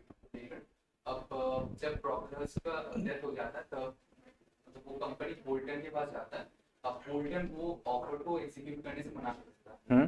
अब इसलिए कुछ डिलीवर कर देता है बट वो पेमेंट नहीं करता। तो अल्टीमेटली हेल्ड यही होता है कि ये स्पेसिफिक ऑफर है और हम आपसे तो सामान मंगाए नहीं थे, ठीक है। चलो ठीक है, बहुत अच्छी बात है, अच्छा लगा कि याद है तुम लोग को। नेक्स्ट पॉइंट क्या है बताओ, क्रॉस ऑफर, मतलब ऑफर के ऊपर ऑफर को क्या बोलते हैं हम लोग, अच्छा अच्छा क्रॉस ऑफर है ना ये। देखो क्या लिखा है, देखो, two person exchange identical offer in ignorance at the time of each other offer. मतलब मान लो हम गए, हम बोले कि आपका कार मेरे को पसंद आ रहा है, आप मेरे को ये कार को 5 लाख में दीजिएगा क्या, और उसके माइंड में भी ये सेम बात चल रहा था, ठीक है, तो उसे क्या बोलेंगे हम लोग, क्रॉस ऑफर, ठीक है। यहाँ पे वही एग्जांपल दिया हुआ है, आप एक बार देख लीजिएगा, ठीक है। नेक्स्ट पॉइंट, काउंटर ऑफर का मतलब क्या हुआ, ऑफर के ऊपर जिससे एक बार, जैसे बोले ना सामान कितने का, 10 रुपए का, 8 रुपए में दीजिएगा क्या, इट्स अ काउंटर ऑफर, ठीक है। जैसे ये काउंटर ऑफर होता है, पुराना वाला ऑफर क्या होता है, लैप्स, खत्म। बस यहाँ पे एग्जांपल दिया हुआ है, आप स्टैंडिंग एंड, आपको पता है ये वर्ड है, over the period of time. Diwali धमाका offer, it's a standing offer, सिर्फ दिवाली के लिए, ठीक है। आ जाओ, उसके बाद क्या टॉपिक का नाम है, नेक्स्ट क्या है बताओ, capable to creating legal relationship, ठीक है। हस्बैंड है वही, वाइफ वाला एग्जांपल। नेकलेस के लिए ऑफर देता है, क्या ये कॉन्ट्रैक्ट है? क्या ये कॉन्ट्रैक्ट है?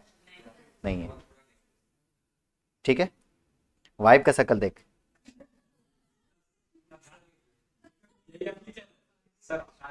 हाँ, अस्सी चल रहा है, यही है, सही बात है।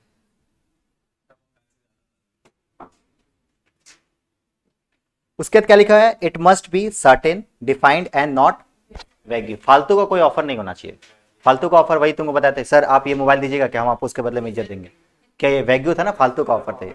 ठीक है, ये मेरा काम कर दे ताजमहल तुम्हारा, ये सबको क्या बोलेंगे? Vague offer. It must be communicated to the offeree. जब तक आप ऑफरी को कम्युनिकेट नहीं करते तब तक वो ऑफर कंप्लीट नहीं माना जाता। ठीक है, जब ऑफर तभी कंप्लीट होगा जब आप उसको कम्युनिकेट कर दोगे। ठीक है, नेक्स्ट पॉइंट। इसमें केस स्टडी था क्या? नेपिक हो जाता है किसका? गौरी दत्ता का। वो अपने नौकर को बुलाता है कि भाई जाके देख, ढूंढने के बाद क्या करता है वो? जैसे वो जाता है वो अवार्ड अनाउंस कर देता है। अनाउंस करने के बाद अल्टीमेटली वो लेके आ जाता है लालमन, और उसके बदले में 100 रुपये उसको दे देता है। ठीक है, अल्टीमेटली अवार्ड कितने का था? 501 रुपये का। उसको एक से 1 रुपया देके ये होता है। बाद में लालमन को पता चलता है कि उसका एक्चुअल में अवार्ड कितने का था? 501। क्या लालमन केस कर सकता है उसके ऊपर? गौरी दत्ते के ऊपर नहीं कर सकता है। बोलो क्यों? क्योंकि उसको पता नहीं था। ठीक है, बहुत सियाना है ना। तुम रहते तो क्या करता? उसका नेफ्यू को फिर से खोज देता। हाँ, उसके बाद क्या है? It must be made with a view to obtaining the assent thereto, already समझा चुके ऊपर में। It may be what? Conditional. Conditional भी हो सकता है और अनकंडीशनल भी ऑफर हो सकता है। ऑफर देने के टाइम पे हम लोग कंडीशनल ऑफर भी बना सकते हैं और अनकंडीशनल ऑफर भी बना सकते हैं। जैसे एग्जांपल तुमको यहाँ पे दिया हुआ है कि ए ऑफर दिया बी को कि भाई तुम मेरे को हम तुमको सामान दे रहे हैं, इसके बदले में पेमेंट जब करोगे क्या करोगे आप? आरटीजीएस या फिर एनईएफटी से करोगे। ठीक है, क्या बोला? तो आस्ते आस्ते बोला करो। ऑफर में भी एक्सप्रेस और इम्प्लाइड, और क्या होता है? और लास्ट का क्या? स्टेटमेंट और प्राइस, वही हार्वे वर्सेस फेसी। ठीक है, आते हैं नेक्स्ट टॉपिक क्या है? एक्सेप्टेंस। एक्सेप्टेंस का डेफिनेशन तब तक पढ़ो, पानी पी लेते हैं।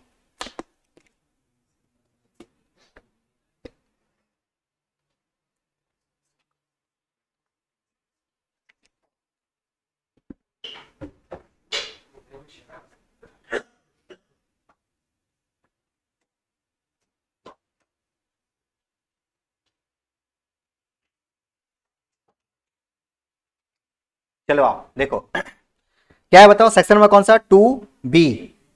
सिंपल एक्सेप्टेंस का मतलब होता है when the person to whom the offer is made, when the person to whom the offer is made, when the person to whom the offer is made signifies his assent thereto, the proposal is said to be accepted। जैसे ही उसको क्या किए? Signifies किए कि हम भाई आपके offer को एक्सेप्ट कर रहे हैं, तो ऑफर क्या माना जाएगा? कि ऑफर क्या माना गया? ऑफर क्या हो गया? एक्सेप्ट हो गया। डेफिनेशन अगेन बहुत ही ज्यादा इंपॉर्टेंट है। ठीक है, लीगल रूल्स पहला क्या था? Acceptance can be given only by the person to whom the offer is made. Obviously acceptance कौन करेगा? आप प्रपोज जिसको किए थे वो उसके जगह पे उसकी फ्रेंड जो है एक्सेप्ट कर ले, ऐसा हो सकता है क्या? नहीं।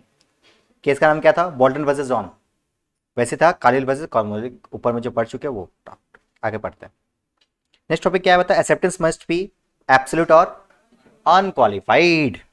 मतलब एब्सोल्यूट का मतलब क्या होता है? क्लियर। एक्सेप्टेंस क्या होना चाहिए? क्लियर होना चाहिए, एब्सोल्यूट होना चाहिए। अनक्वालिफाइड मतलब अनकंडीशनल, बिना कोई कंडीशन के। ठीक है, यहां पे आपको एक एग्जांपल दिया हुआ है, वो पढ़ लेना। और दिया हुआ है क्या? हाँ, ये देखो एक बार, acceptance must be what? Communicated. यहां पे देखो केस का नाम क्या था? भगवान दास वर्सेस गिरधारी लाल। याद आ रहा है? देखो ये है कौन? नहीं, ये है आर्यन, रखे तुमको, ये है आर्यन। आर्यन क्या किया? विल यू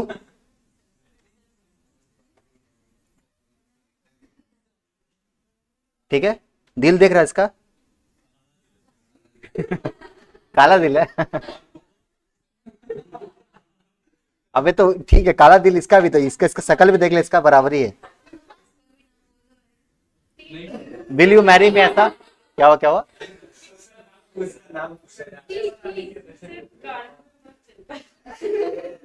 ठीक है चलो आओ।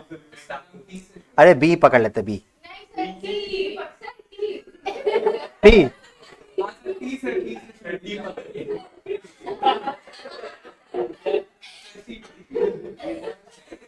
तुम आज खाली बोल दो, आज खाली बोल दो, आज बोल दो, ये पब्लिक में सब कोई देख रहा, बोल दो आज।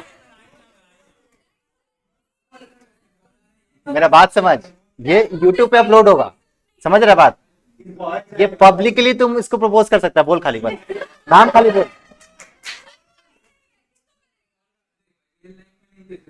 बोल दो, बात मानो।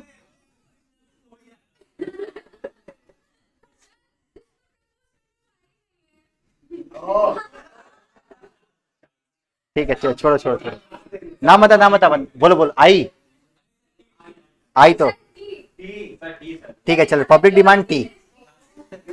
ठीक है, तो क्या किया, आर्यन टी को प्रपोज किया, क्या बोला, will you marry me. T कुछ दिन का समय लेने के बाद, आर्यन का एक भाई है, देखो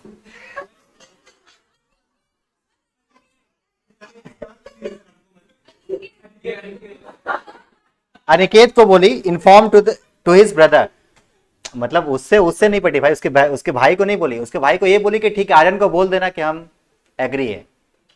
किसको बोली बताओ? उसके ब्रदर को। दिस इज नॉट अ, क्या एक्सेप्टेंस मान सकते हैं क्या? नहीं, क्योंकि अल्टीमेटली इसको पता है क्या, इसको जब तक नहीं पता चलेगा तब तक कुछ नहीं हो सकता। ठीक है, तो एक्सेप्टेंस कब माना जाएगा? जब आर्यन के नॉलेज में आएगा तब।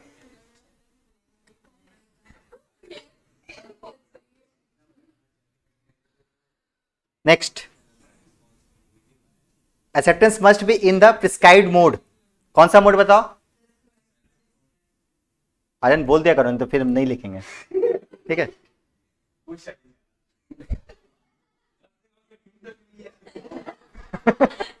क्या बोला?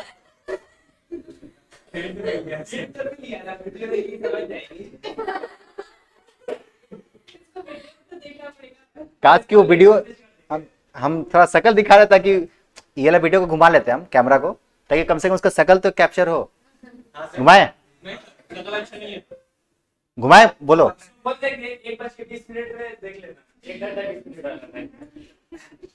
चलो आओ, ठीक है। Acceptance must be in the prescribed mode. पहला क्या है, यदि मान लो एक्सेप्टेंस लिखा गया था कि भाई तुमको जब ऑफर दे रहे हैं, इसको यदि एक्सेप्ट करना है तो तुमको मेल करना पड़ेगा। ठीक है, तुमको ऐसा प्रिस्क्राइब कर दिया गया था, तब तो आपको एक्सेप्टेंस उसी के तरीके से करना पड़ेगा। यदि प्रिस्क्राइब नहीं किया गया तो क्या होगा? रीजनेबल मोड, जो आपका मोड रीजनेबल हो वहां पे आप कर दीजिए। यहां पे एग्जांपल तुमको दिया हुआ है।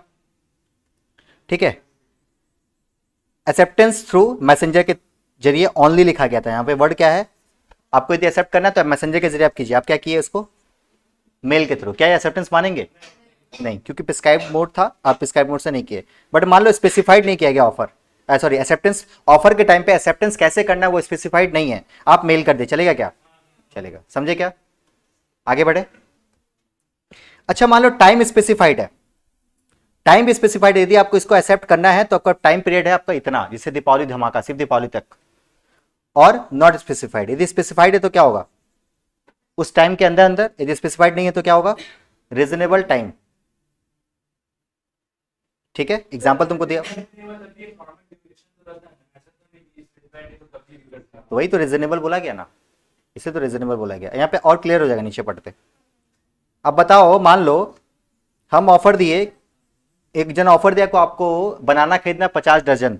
ये इंस्टीट्यूट के मैट में दर्जन की जगह पे केजी लिखा हुआ है। ठीक है, 50 केजी कैसे कर देगा कोई आदमी बनाना? और टाइम उसमें स्पेसिफाइड नहीं किया तब कब तुमको एक्सेप्ट करना है। ठीक है, हुआ क्या, बी एक्सेप्ट किया कब? 7 दिन बाद। क्या ये ऑफर वैलिड है? क्या ये एक्सेप्टेंस वैलिड है? बोलो क्यों नहीं है? क्योंकि ये पेरिसेबल प्रोडक्ट है। ये जो केला है जो है वो क्या है? पेरिसेबल प्रोडक्ट है। इसका लाइफ बहुत कम है, 7 दिन के अंदर 7 दिन के अंदर उसको एक्सेप्ट कर लेना चाहिए। रीजनेबल टाइम आप स्पेसिफाइड जो नहीं था तो भी हम लोग क्या करेंगे, ये इस केस में क्या होगा, ये वैलिड माना जाएगा। देखो क्या लिखा हुआ है, 2 लाख में कोई बिल्डिंग खरीदना चाहता है, ऑफर दिया कि तुम बिल्डिंग खरीद लो, तो बिल्डिंग का तो लाइफ ज़्यादा हो सकता है ना, 4 दिन के बाद बताया, चलेगा क्या? चलेगा। चलो आओ। क्या चुपचाप रह जाना अपने आप में एक्सेप्टेंस मानेंगे? हाँ, ठीक है। देखो तो यहाँ पे केस स्टडी का नाम है, देखो, पेथाउस वर्सेस विंडले। अभी मान लो, अभी इसका एक एग्जांपल क्लास में दिए थे कि मान लो वो एयरपोर्ट में उतरा, उतरते एमएसडी को देखा, एमएसडी मतलब महेंद्र सिंह धोनी को देखा, देखते हुए दौड़ते हुए गया और जाके बोला कि सुनिए मेरा बर्थडे है 20 तारीख को, यदि आप 20 तारीख को, यदि आप विद इन 30 सेकेंड यदि आप कुछ नहीं बोलेंगे तो मान लेंगे कि आप आ रहे हैं। 30 सेकंड बेचारे को सोचने में लग गया, उसको 30 सेकंड खाली सोचता रहेगा, उसके बाद ना बोलते बोलते बोला नहीं, 30 सेकंड खत्म हो गया, अब ये एक्सेप्टेंस है। तो क्या किसी का चुपचाप रह जाना एक्सेप्टेंस मानेंगे क्या? अभी मान लो, अभी जो किया हम वीडियो बनाए थे इसका, अगला कोई कोई कमेंट नहीं किया, क्या उसका एक्सेप्टेंस मानेंगे? नहीं मान सकते, ठीक है। ये एग्जांपल तुमको यहाँ पे दिया हुआ है कि चुपचाप रह जाना इज नॉट अ एक्सेप्टेंस। देख महेंद्र सिंह धोनी का शकल देखो कितना अच्छा बनाया हम।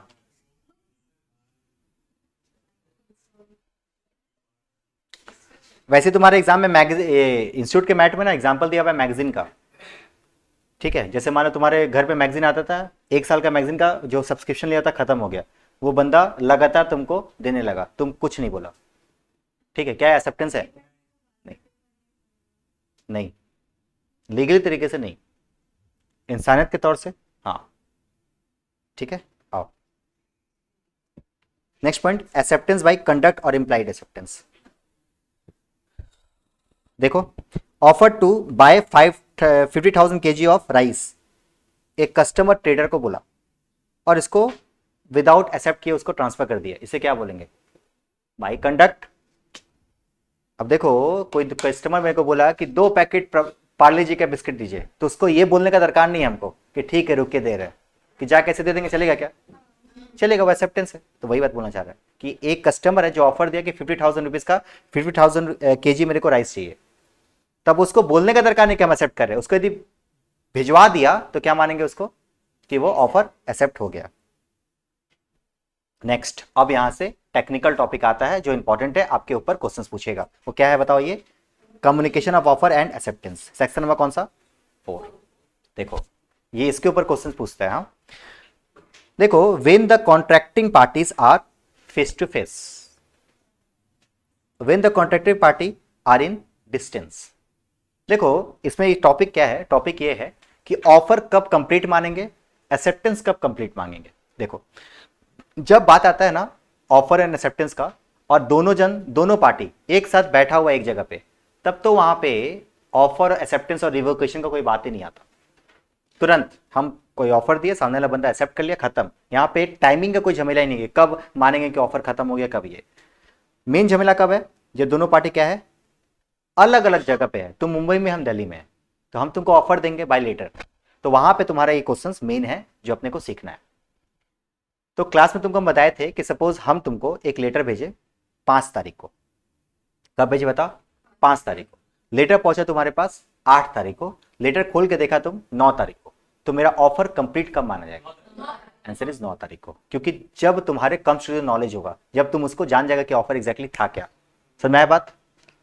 क्या बोले बताओ, क्या बोले बोलो? सेल्स ऑफ गुड्स एक्ट का कौन सा सेक्शन पढ़ा रहे बोलो तो, बोलो। इंप्लाइड वारंटी बताओ, छोड़ो, अरे बताओ, मोबाइल रखो ना। हाँ बोलो, इंप्लाइड वारंटी। नहीं, अरे इसके अभी तो पढ़ाए थे, सुनाई नहीं दिया? अच्छा, इसमें ये गुड्स का डेफिनेशन जो पढ़ा है हम लोग, अभी पढ़े थे ना अभी हम लोग? गुड्स का डेफिनेशन नहीं पढ़े हम लोग?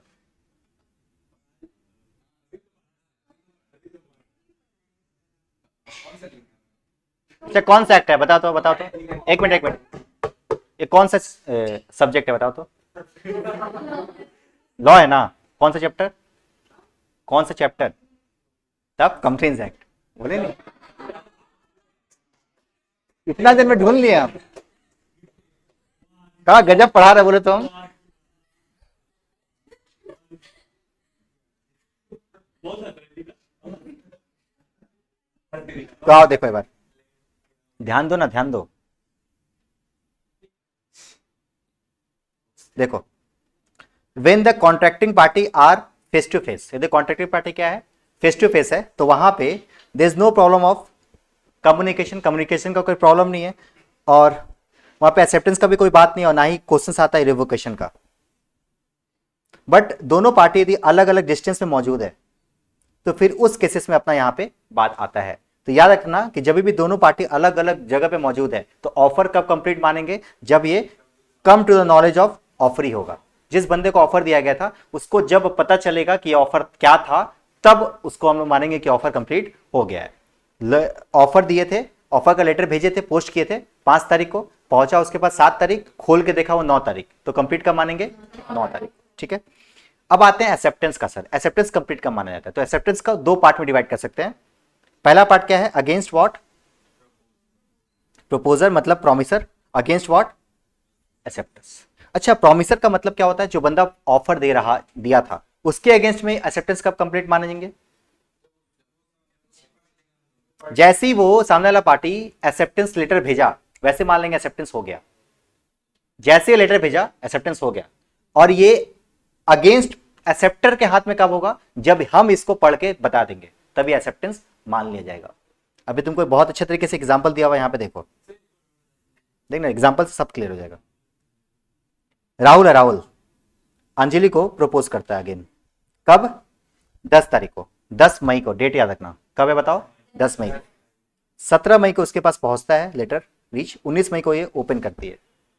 ठीक है, बताओ ऑफर कब कंप्लीट माना जाएगा? 19 मई को। ठीक है, अच्छा, उसके बाद ये यस बोलती है कब, 20 मई को, और 23 को इसके पास लेटर पहुंच के रीड करता है। बताओ ये अपना जो है क्या एनिवर्सरी बोलते हैं ना, इसके बाद का साल का, तो कब मनाएगा, 20 तारीख की 23 तारीख? 23 मनाएगा कि 20? तो देखो इसके हिसाब से यदि बात करें, इसके हिसाब से बात करें, ये 20, और यहाँ पे इसके हिसाब से क्या, 23। देखो आपस में झगड़ा हो गया ना, और लॉ बोलता, देख देख रहा ना, राहुल बोल रहा 20, अंजलि बोल रही नहीं 23।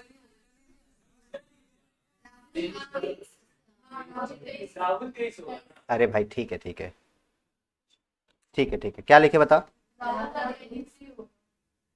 ऐसा, और अंजलि का 20। थोड़ा ऊपर पढ़ो तो एक बार, क्या लिखा हुआ पढ़ो,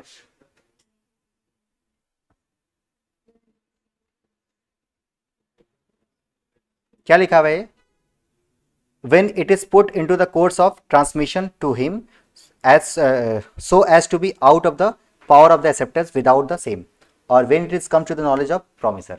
अब बताओ मेरे को, promiser कौन था, राहुल था।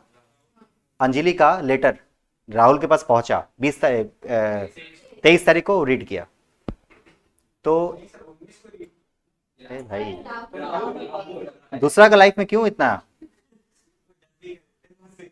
ऑफर तो हो गया ना। अच्छा, ऑफर समझ में आ गया ना, मेन एक्सेप्टेंस में दिक्कत है। आओ एक्सेप्टेंस को समझते हुए हम क्या बोले, प्रॉमिसर के अगेंस्ट कब होगा, जैसे ही लेटर पोस्ट होगा। जैसे लेटर क्या होगा, पोस्ट होगा। लेटर कब पोस्ट हुआ है, तो क्या गलती लिखे हैं,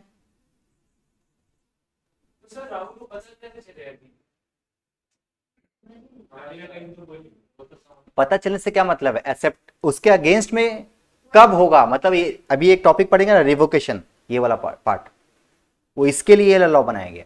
समझा बात, तो जो लिखा गया वो सही लिखा गया है, समझ के बाद आते हैं। अब आते हैं क्या, रिवोकेशन। सेक्शन नंबर कौन सा बताओ, पहले 3 पढ़ते हैं। पहले देखो मोड्स ऑफ एक्सेप्टेंस। एक्सेप्टेंस कैसे कैसे हो सकता है, या तो एक्सेप्टेंस बाय एनी एक्ट, या तो बाय ओमिशन। बाय एक्ट का मतलब जो हमको ऑफर दिया गया था और हम उसको उसके अगेंस्ट में उसको बोल दिए, लिख के या फिर बोल के, तो उसे क्या बोलेंगे हम लोग कि एक्सेप्टेंस हो गया। और एक होता है बाय ओमिशन, जो मेरे को बोला था वो काम हम नहीं किए, एक्सेप्टेंस हो गया। हम तुमको बोले थे कि तुमको हम पैसा दे रहे हैं, तुम आज कोर्ट में मत जाना गवाही देने, तुम नहीं किया, तो क्या मानेंगे, एक्सेप्टेंस हो गया। इसको बोलते हैं क्या, बाय ओमिशन। समझ में आया क्या, आते हैं देखो, तो एग्जांपल देखो। अब मेन टॉपिक है क्या, रिवोकेशन ऑफ ऑफर। कब हम ऑफर को रिवोक कर सकते हैं? ऑफर को कब रिवोक किया जा सकता है और एक्सेप्टेंस को कब रिवोक किया जा सकता है? एग्जांपल देखो क्या लिखा हुआ है। It can be revoke at any time before the communication of acceptance is completed as against the promisor. अब ये क्या लिखा हुआ है, इसका मतलब बताओ।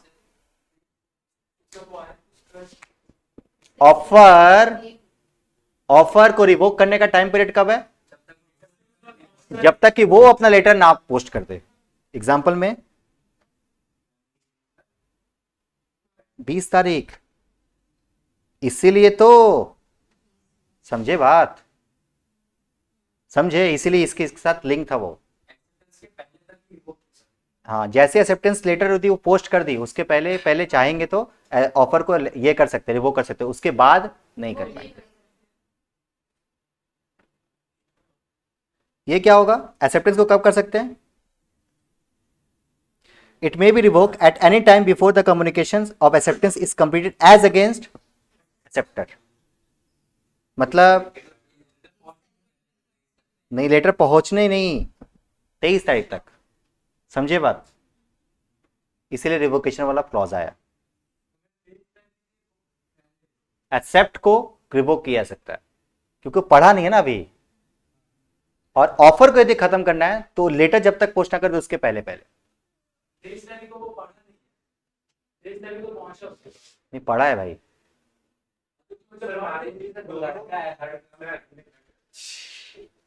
हाँ वो तो एक्साइटेड था पहले से ही।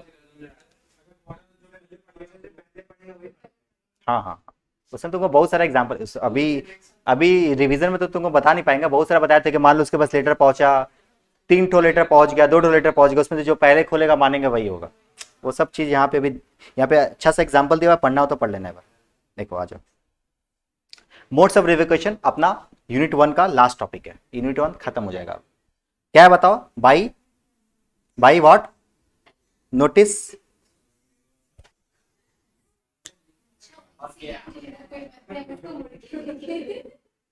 देखो जो लिखी है उसका नाम भी सोनम है। नहीं, ऐसा नहीं। सोनम बेवफा क्लास में एग्जांपल दिए थे, तुम लोगों को याद होगा कि मान लो कोई एक ऑफर दिया, सामने वाला बंदा उसको क्या किया, रिजेक्ट कर दिया, या फिर किसी और के साथ उसका होने लगा, तो क्या बोलेंगे? बाई नोटिस क्या होगा ये, इसे बोलेंगे ऑफर क्या हो जाएगा? लैप्स हो जाएगा, नेक्स्ट रिवोकेट हो जाएगा। नेक्स्ट पॉइंट क्या है बताओ? By lapse of time. Deepavali धमाका ऑफर, दिवाली धमाका ऑफर था, जैसे दीपावली खत्म ऑफर क्या हो गया? खत्म। नेक्स्ट पॉइंट क्या था? क्या था बताओ? कि कोई कंडीशन रखा गया था, वो कंडीशन तुम फुलफिल नहीं किया तो कॉन्ट्रैक्ट क्या हो जाएगा? ब्रेक और लैप्स हो जाएगा। जैसे ऑफर क्या हो जाएगा? लैप्स। जैसे था ना कि तुम मेरी बेटी से शादी कर लो जो कि पत्थर मारती है, पागल है, शादी कर लो बट तुमको हम 1 करोड़ का प्रॉपर्टी तुम्हारे नाम पे कर देंगे। बाई डेथ, बाई डेथ हो गया, माने दोनों में से कोई एक पार्टी का क्या हो गया? डेथ हो गया, टपक गया, ऐसा लिखा हुआ है। और क्या है? बाई काउंटर ऑफर, एक बंदा ऑफर दिया 10 का, दूसरा बंदा क्या बोला? 8, तो जैसे जैसे 8 बोला 10 वाला काउंटर क्या हो गया? लैप्स। नेक्स्ट क्या था अपना? By others mode of acceptance. हाँ, मेल में ऑफर दिया गया था कि ऑफर को एक्सेप्ट करना, तो मेल में, तो क्या कर दिया बस, तो ऑफर क्या होगा? लैप्स। और लास्ट वाला पॉइंट था, वो ज्यादा इंपॉर्टेंट है भी नहीं, बस कॉन्ट्रैक्ट क्या बन गया? इनलीगल। लास्ट वाला पॉइंट यही था। अपना यूनिट 1 खत्म हो गया, एक भी टॉपिक हम लोग छोड़े नहीं है। सबको याद होगा क्या? हाँ पूछ सकते हैं हम, पूछ सकते हैं हम, पूछे। क्या नाम है तुम्हारा? तनिषा, ऋषिका, ऋषिका, अच्छा हाँ, तो बोले ऋषिका।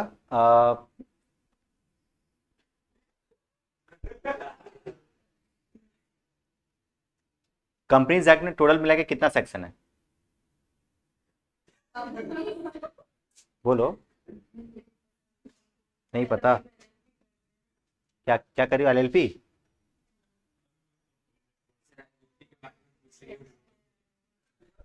एलएलपी के बारे में पूछे? चलो आप नेक्स्ट सेकंड नंबर यूनिट हम लोग पढ़ने जा रहे हैं क्या?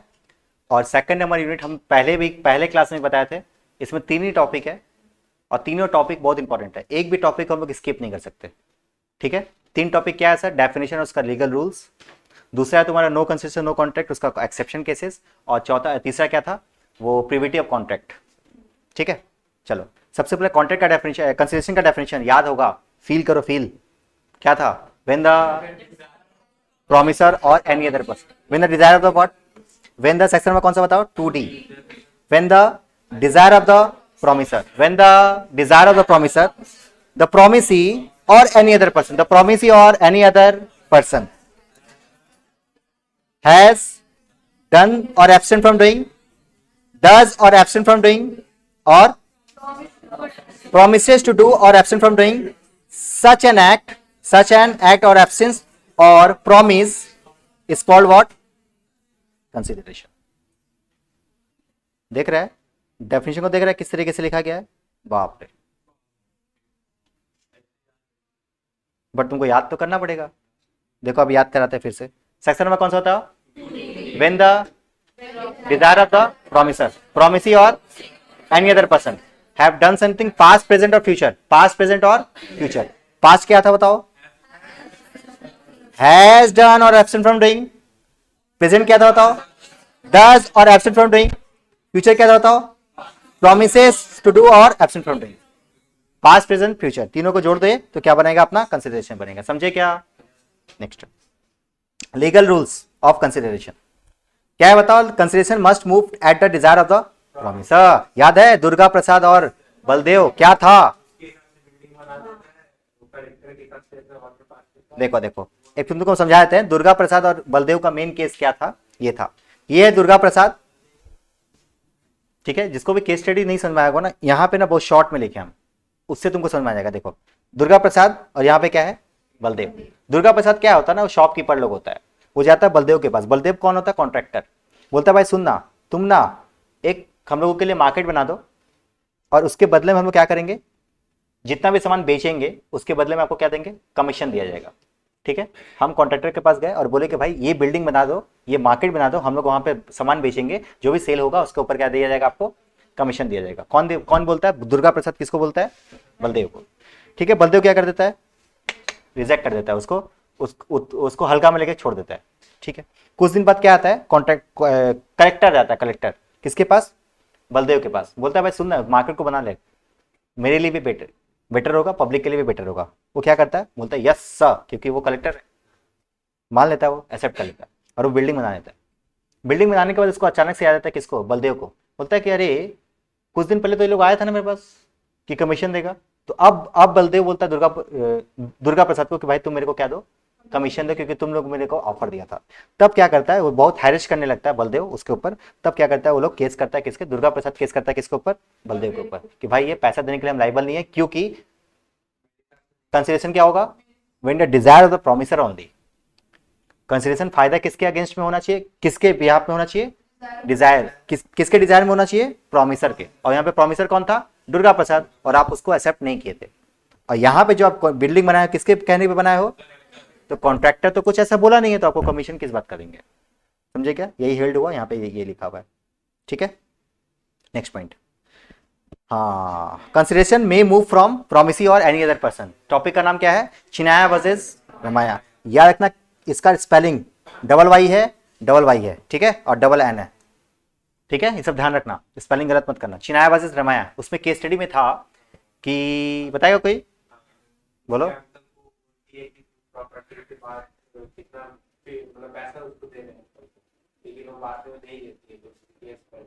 चिनाया वर्सेस रमाया में ये था कि चिनाया वर्सेस रमाया से ज़्यादा अच्छा स्टोरी हम तुमको बता सकते हैं। ए है, ये है बी।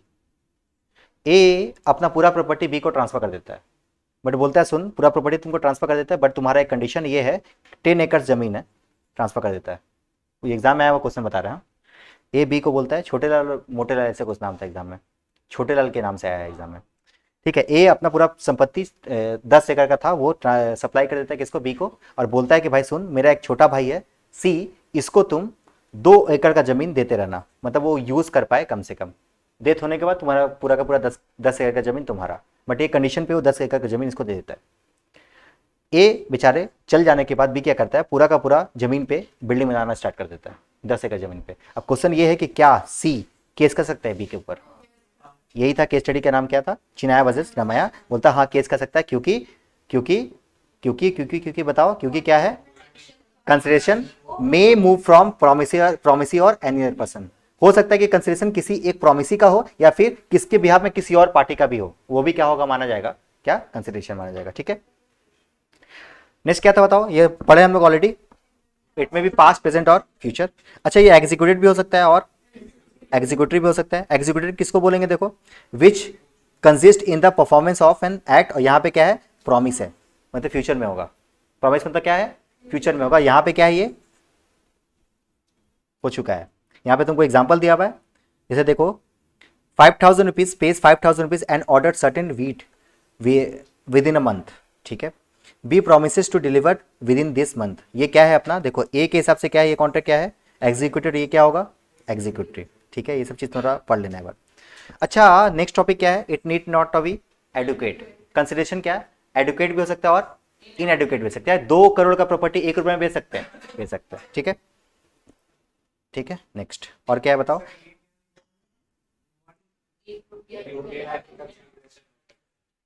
हिंदी हिंदी नहीं पढ़ने आता, अच्छा अच्छा, समझ गए। Performance of what one is legally bound to perform. Next point क्या है, देखो, इट मस्ट बी रियल और नॉट इल्यूजरी, मतलब फालतू का कोई कंसिडरेशन नहीं होना चाहिए। वही वाला जो तुमको एग्जांपल दिए थे कि मोबाइल दे दीजिए, रिस्पेक्ट देंगे। उसके बाद it must not be unlawful, immoral, oppose to the public policy. थोड़ा सा फास्ट जा रहे हैं क्योंकि बहुत जरूरी है हमको, 4 बजे से क्लास में मेरा वहाँ पे। नेक्स्ट टॉपिक क्या है बताओ, exception of consideration, no consideration no contract. याद है एक कोड बताए थे यहाँ पे, बचपन का जो टाइम, बचपन में जो टाइम पास के लिए लव किया था, इसमें था एक्सेप्शन में क्या था, बचपन में टाइम पास के लिए जो लव किया था उसमें जो गिफ्ट में बेल मिला था उसको एजेंट के जरिए ट्रस्ट को ट्रांसफर कर दो। बेल बेल बेल, ठीक है। इसमें क्या था, क्या बताते थे, नॉर्मली कोई भी कॉन्ट्रैक्ट जिसमें कंसिडरेशन नहीं होता वो क्या माना जाता है, वॉइड। बट कुछ एक्सेप्शन केसेस है जिसमें हम लोग उसको क्या मानते हैं, वैलिड मानते हैं। वो कौन कौन सा एक्सेप्शन है, पहला क्या है, टाइम पास। टाइम पास का मतलब क्या है, टाइम बार डेप्ट। लव का मतलब love and affection. Third completed gift. Fourth bailment. Fifth agent. और सिक्स क्या है, ठीक है।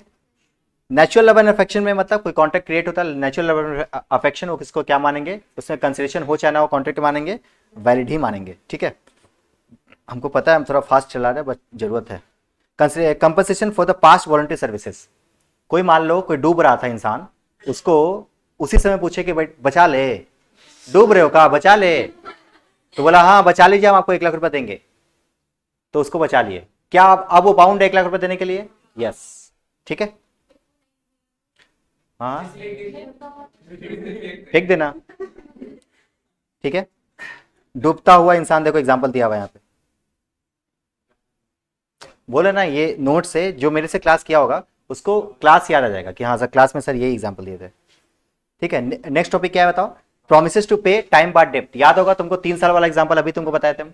3 साल बीतने के बाद मान लो मेरा एक स्टूडेंट है जो मेरा 10,000 रुपये नहीं दिया, फीस नहीं दिया, हाँ, अचानक से 3 साल बाद मेरे को रास्ते में मिला, हम बोले भाई दे 10,000 रुपया। बोले सर ठीक है, आपको 10,000 रुपये में सर हम आपको 8,000 रुपये दे, हम बोले ठीक है उतना ही दे। वो क्या किया, कागज में लिख के मेरे को दे दिया कि 8,000 रुपये आपको हम दे देंगे, सर सिग्नेचर भी कर दिया। अब बताओ हम उसके ऊपर केस कर सकते हैं, कर सकते हैं 8,000 रुपये के लिए। बट यार इतना खाली प्रॉमिस किया था 8,000 रुपये दे देंगे, सर ले लीजिएगा ना सर 8,000 रुपये ले लीजिए, कल आइए घर, ऐसा बोल के चला गया, क्या अब केस कर सकते हैं, नहीं। मतलब देखो टाइम बार डेप्ट के केसेस में क्या होता है, नॉर्मली 3 साल के बाद हम उसके ऊपर केस नहीं कर सकते, बट यदि वो 3 साल के बाद भी यदि वो लिख देता है कि हम आपको इतना देने के लिए रेडी है, तब ये कॉन्ट्रैक्ट क्या हो गया, वैलिड माना जाएगा। ठीक है, नेक्स्ट यही एग्जांपल तुमको यहाँ पे दिया हुआ है, थोड़ा पढ़ लेना। नेक्स्ट क्या है बताओ, एजेंसी।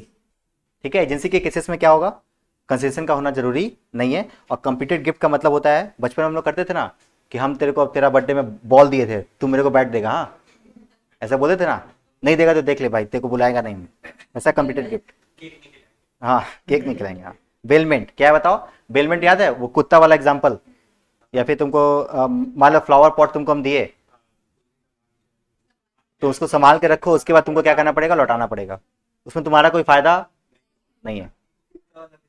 चैरिटी, हाँ कुत्ता वाला भी एग्जांपल तुमको दिए थे बट अभी वो समय नहीं है। चैरिटी। उसके बाद थर्ड पार्टी का एक्सेप्शन था ये कि थर्ड पार्टी भी केस कर सकता है? कर सकता है। ये है क्या? इसी को बोलते हैं क्या? प्रिविटी ऑफ कॉन्ट्रैक्ट बोलते हैं। ठीक है, अब प्रिविटी ऑफ कॉन्ट्रैक्ट में क्या है देखो, एक्सेप्शन है, इसमें भी एक्सेप्शन है, जहां पे पहला पॉइंट क्या है? ट्रस्ट। ट्रस्ट के केस में तुमको पता होगा कोई भी ट्रस्ट कैसे बनता है, वहां पे 3 जन इन्वॉल्व होता है। एक होता है क्या? फाउंडर, एक होता है क्या? ट्रस्टी, और एक होता है क्या? बेनिफिशियरी। मान लो एक बंदा है जो एक स्कूल बनाया जो फ्री में बच्चे को पढ़ाएगा, तो वो तो अकेले चला नहीं सकता, उसको अकेले तो चला नहीं सकता। वो क्या किया? एक ट्रस्टी को अपॉइंट किया, बोला कि भाई सुन मेरे बिहाफ में स्कूल को चलाना। अब ये स्कूल को चला रहा है फ्री में। अब बच्चे से लोग पैसा चार्ज करना स्टार्ट कर दिया। ठीक है, ये तो बेचारा डेली तो आ नहीं रहा है स्कूल देखने के लिए, ये पैसा चार्ज करने लगा। क्या ये बच्चा केस कर सकता है इसके ऊपर? देखो नॉर्मल केसेस में कॉन्ट्रैक्ट इसके और इसके बीच में हुआ है, राइट? ट्रस्टी और फाउंडर के बीच में। क्या फिर भी थर्ड पार्टी मतलब जो बेनिफिशियरी है वो भी केस कर सकता है? ऐसे केस कर सकता है। ये एक्सेप्शन केसेस था। नेक्स्ट पॉइंट क्या है?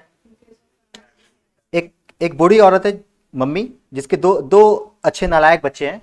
क्या है? ब्रदर है। ठीक है, आपस में जॉइंट कोई प्रॉपर्टी था, उसके अगेंस्ट में लोग बोलते हैं कि हम तुमको प्रॉमिस करें कि आपको 20,000 रुपये आपको देंगे। दोनों भाई मिलकर प्रॉमिस करता है और वो लोग फिर डिनाइन कर देता है कि क्या मदर देख कॉन्ट्रैक्ट किसके बीच बना था? दोनों भाई के बीच में, कि हम लोग 20,000 रुपये देंगे ईच।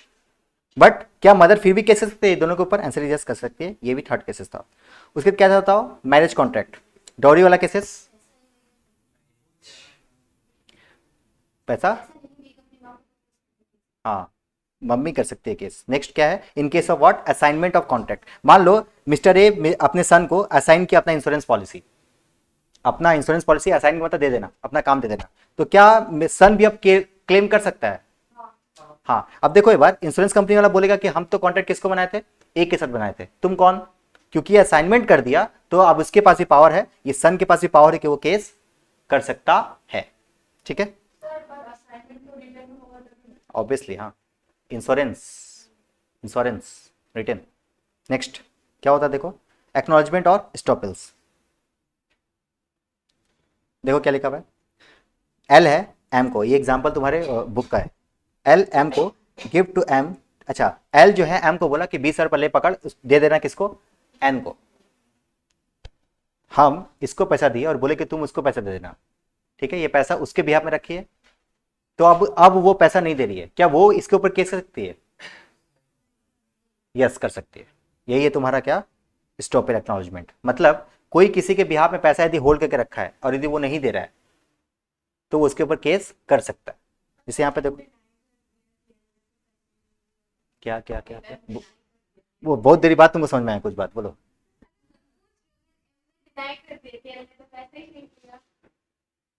ये क्या बात हुआ? अभी कॉन्ट्रैक्ट एक्ट में हम लोग पढ़ रहे हैं ना, जो चीज खाली पढ़ लो। नेक्स्ट क्लास इसका आंसर देंगे, थोड़ा हम रश में अभी। इन केस ऑफ वही लैंड के ऊपर है, उसका लास्ट पॉइंट था यही वाला पॉइंट, हेडिंग खाली याद रखिए। एजेंट के थ्रू यदि कोई कॉन्ट्रैक्ट बनाया गया तो एजेंट, मान लो हम लोग रिलायंस का कोई स्मार्ट क्या है रिलायंस जियो पे सिम खरीदे, तो अब रिलायंस के ऊपर केस करने का दरकार नहीं हमको, हम चाहे तो उसके एजेंट के ऊपर भी केस कर सकते हैं। ठीक है, तो ये है तुम्हारा, ये हुआ तुम्हारा कंप्लीट यूनिट 1 यूनिट 2। ठीक है, अच्छे तरीके से पढ़ना, नेक्स्ट क्लास हम पूछेंगे इसके ऊपर। ठीक है, अपना जो सेकंड रिवीजन होगा वो यूनिट नंबर कौन सा होगा? 3 और 4। ठीक है, बाय।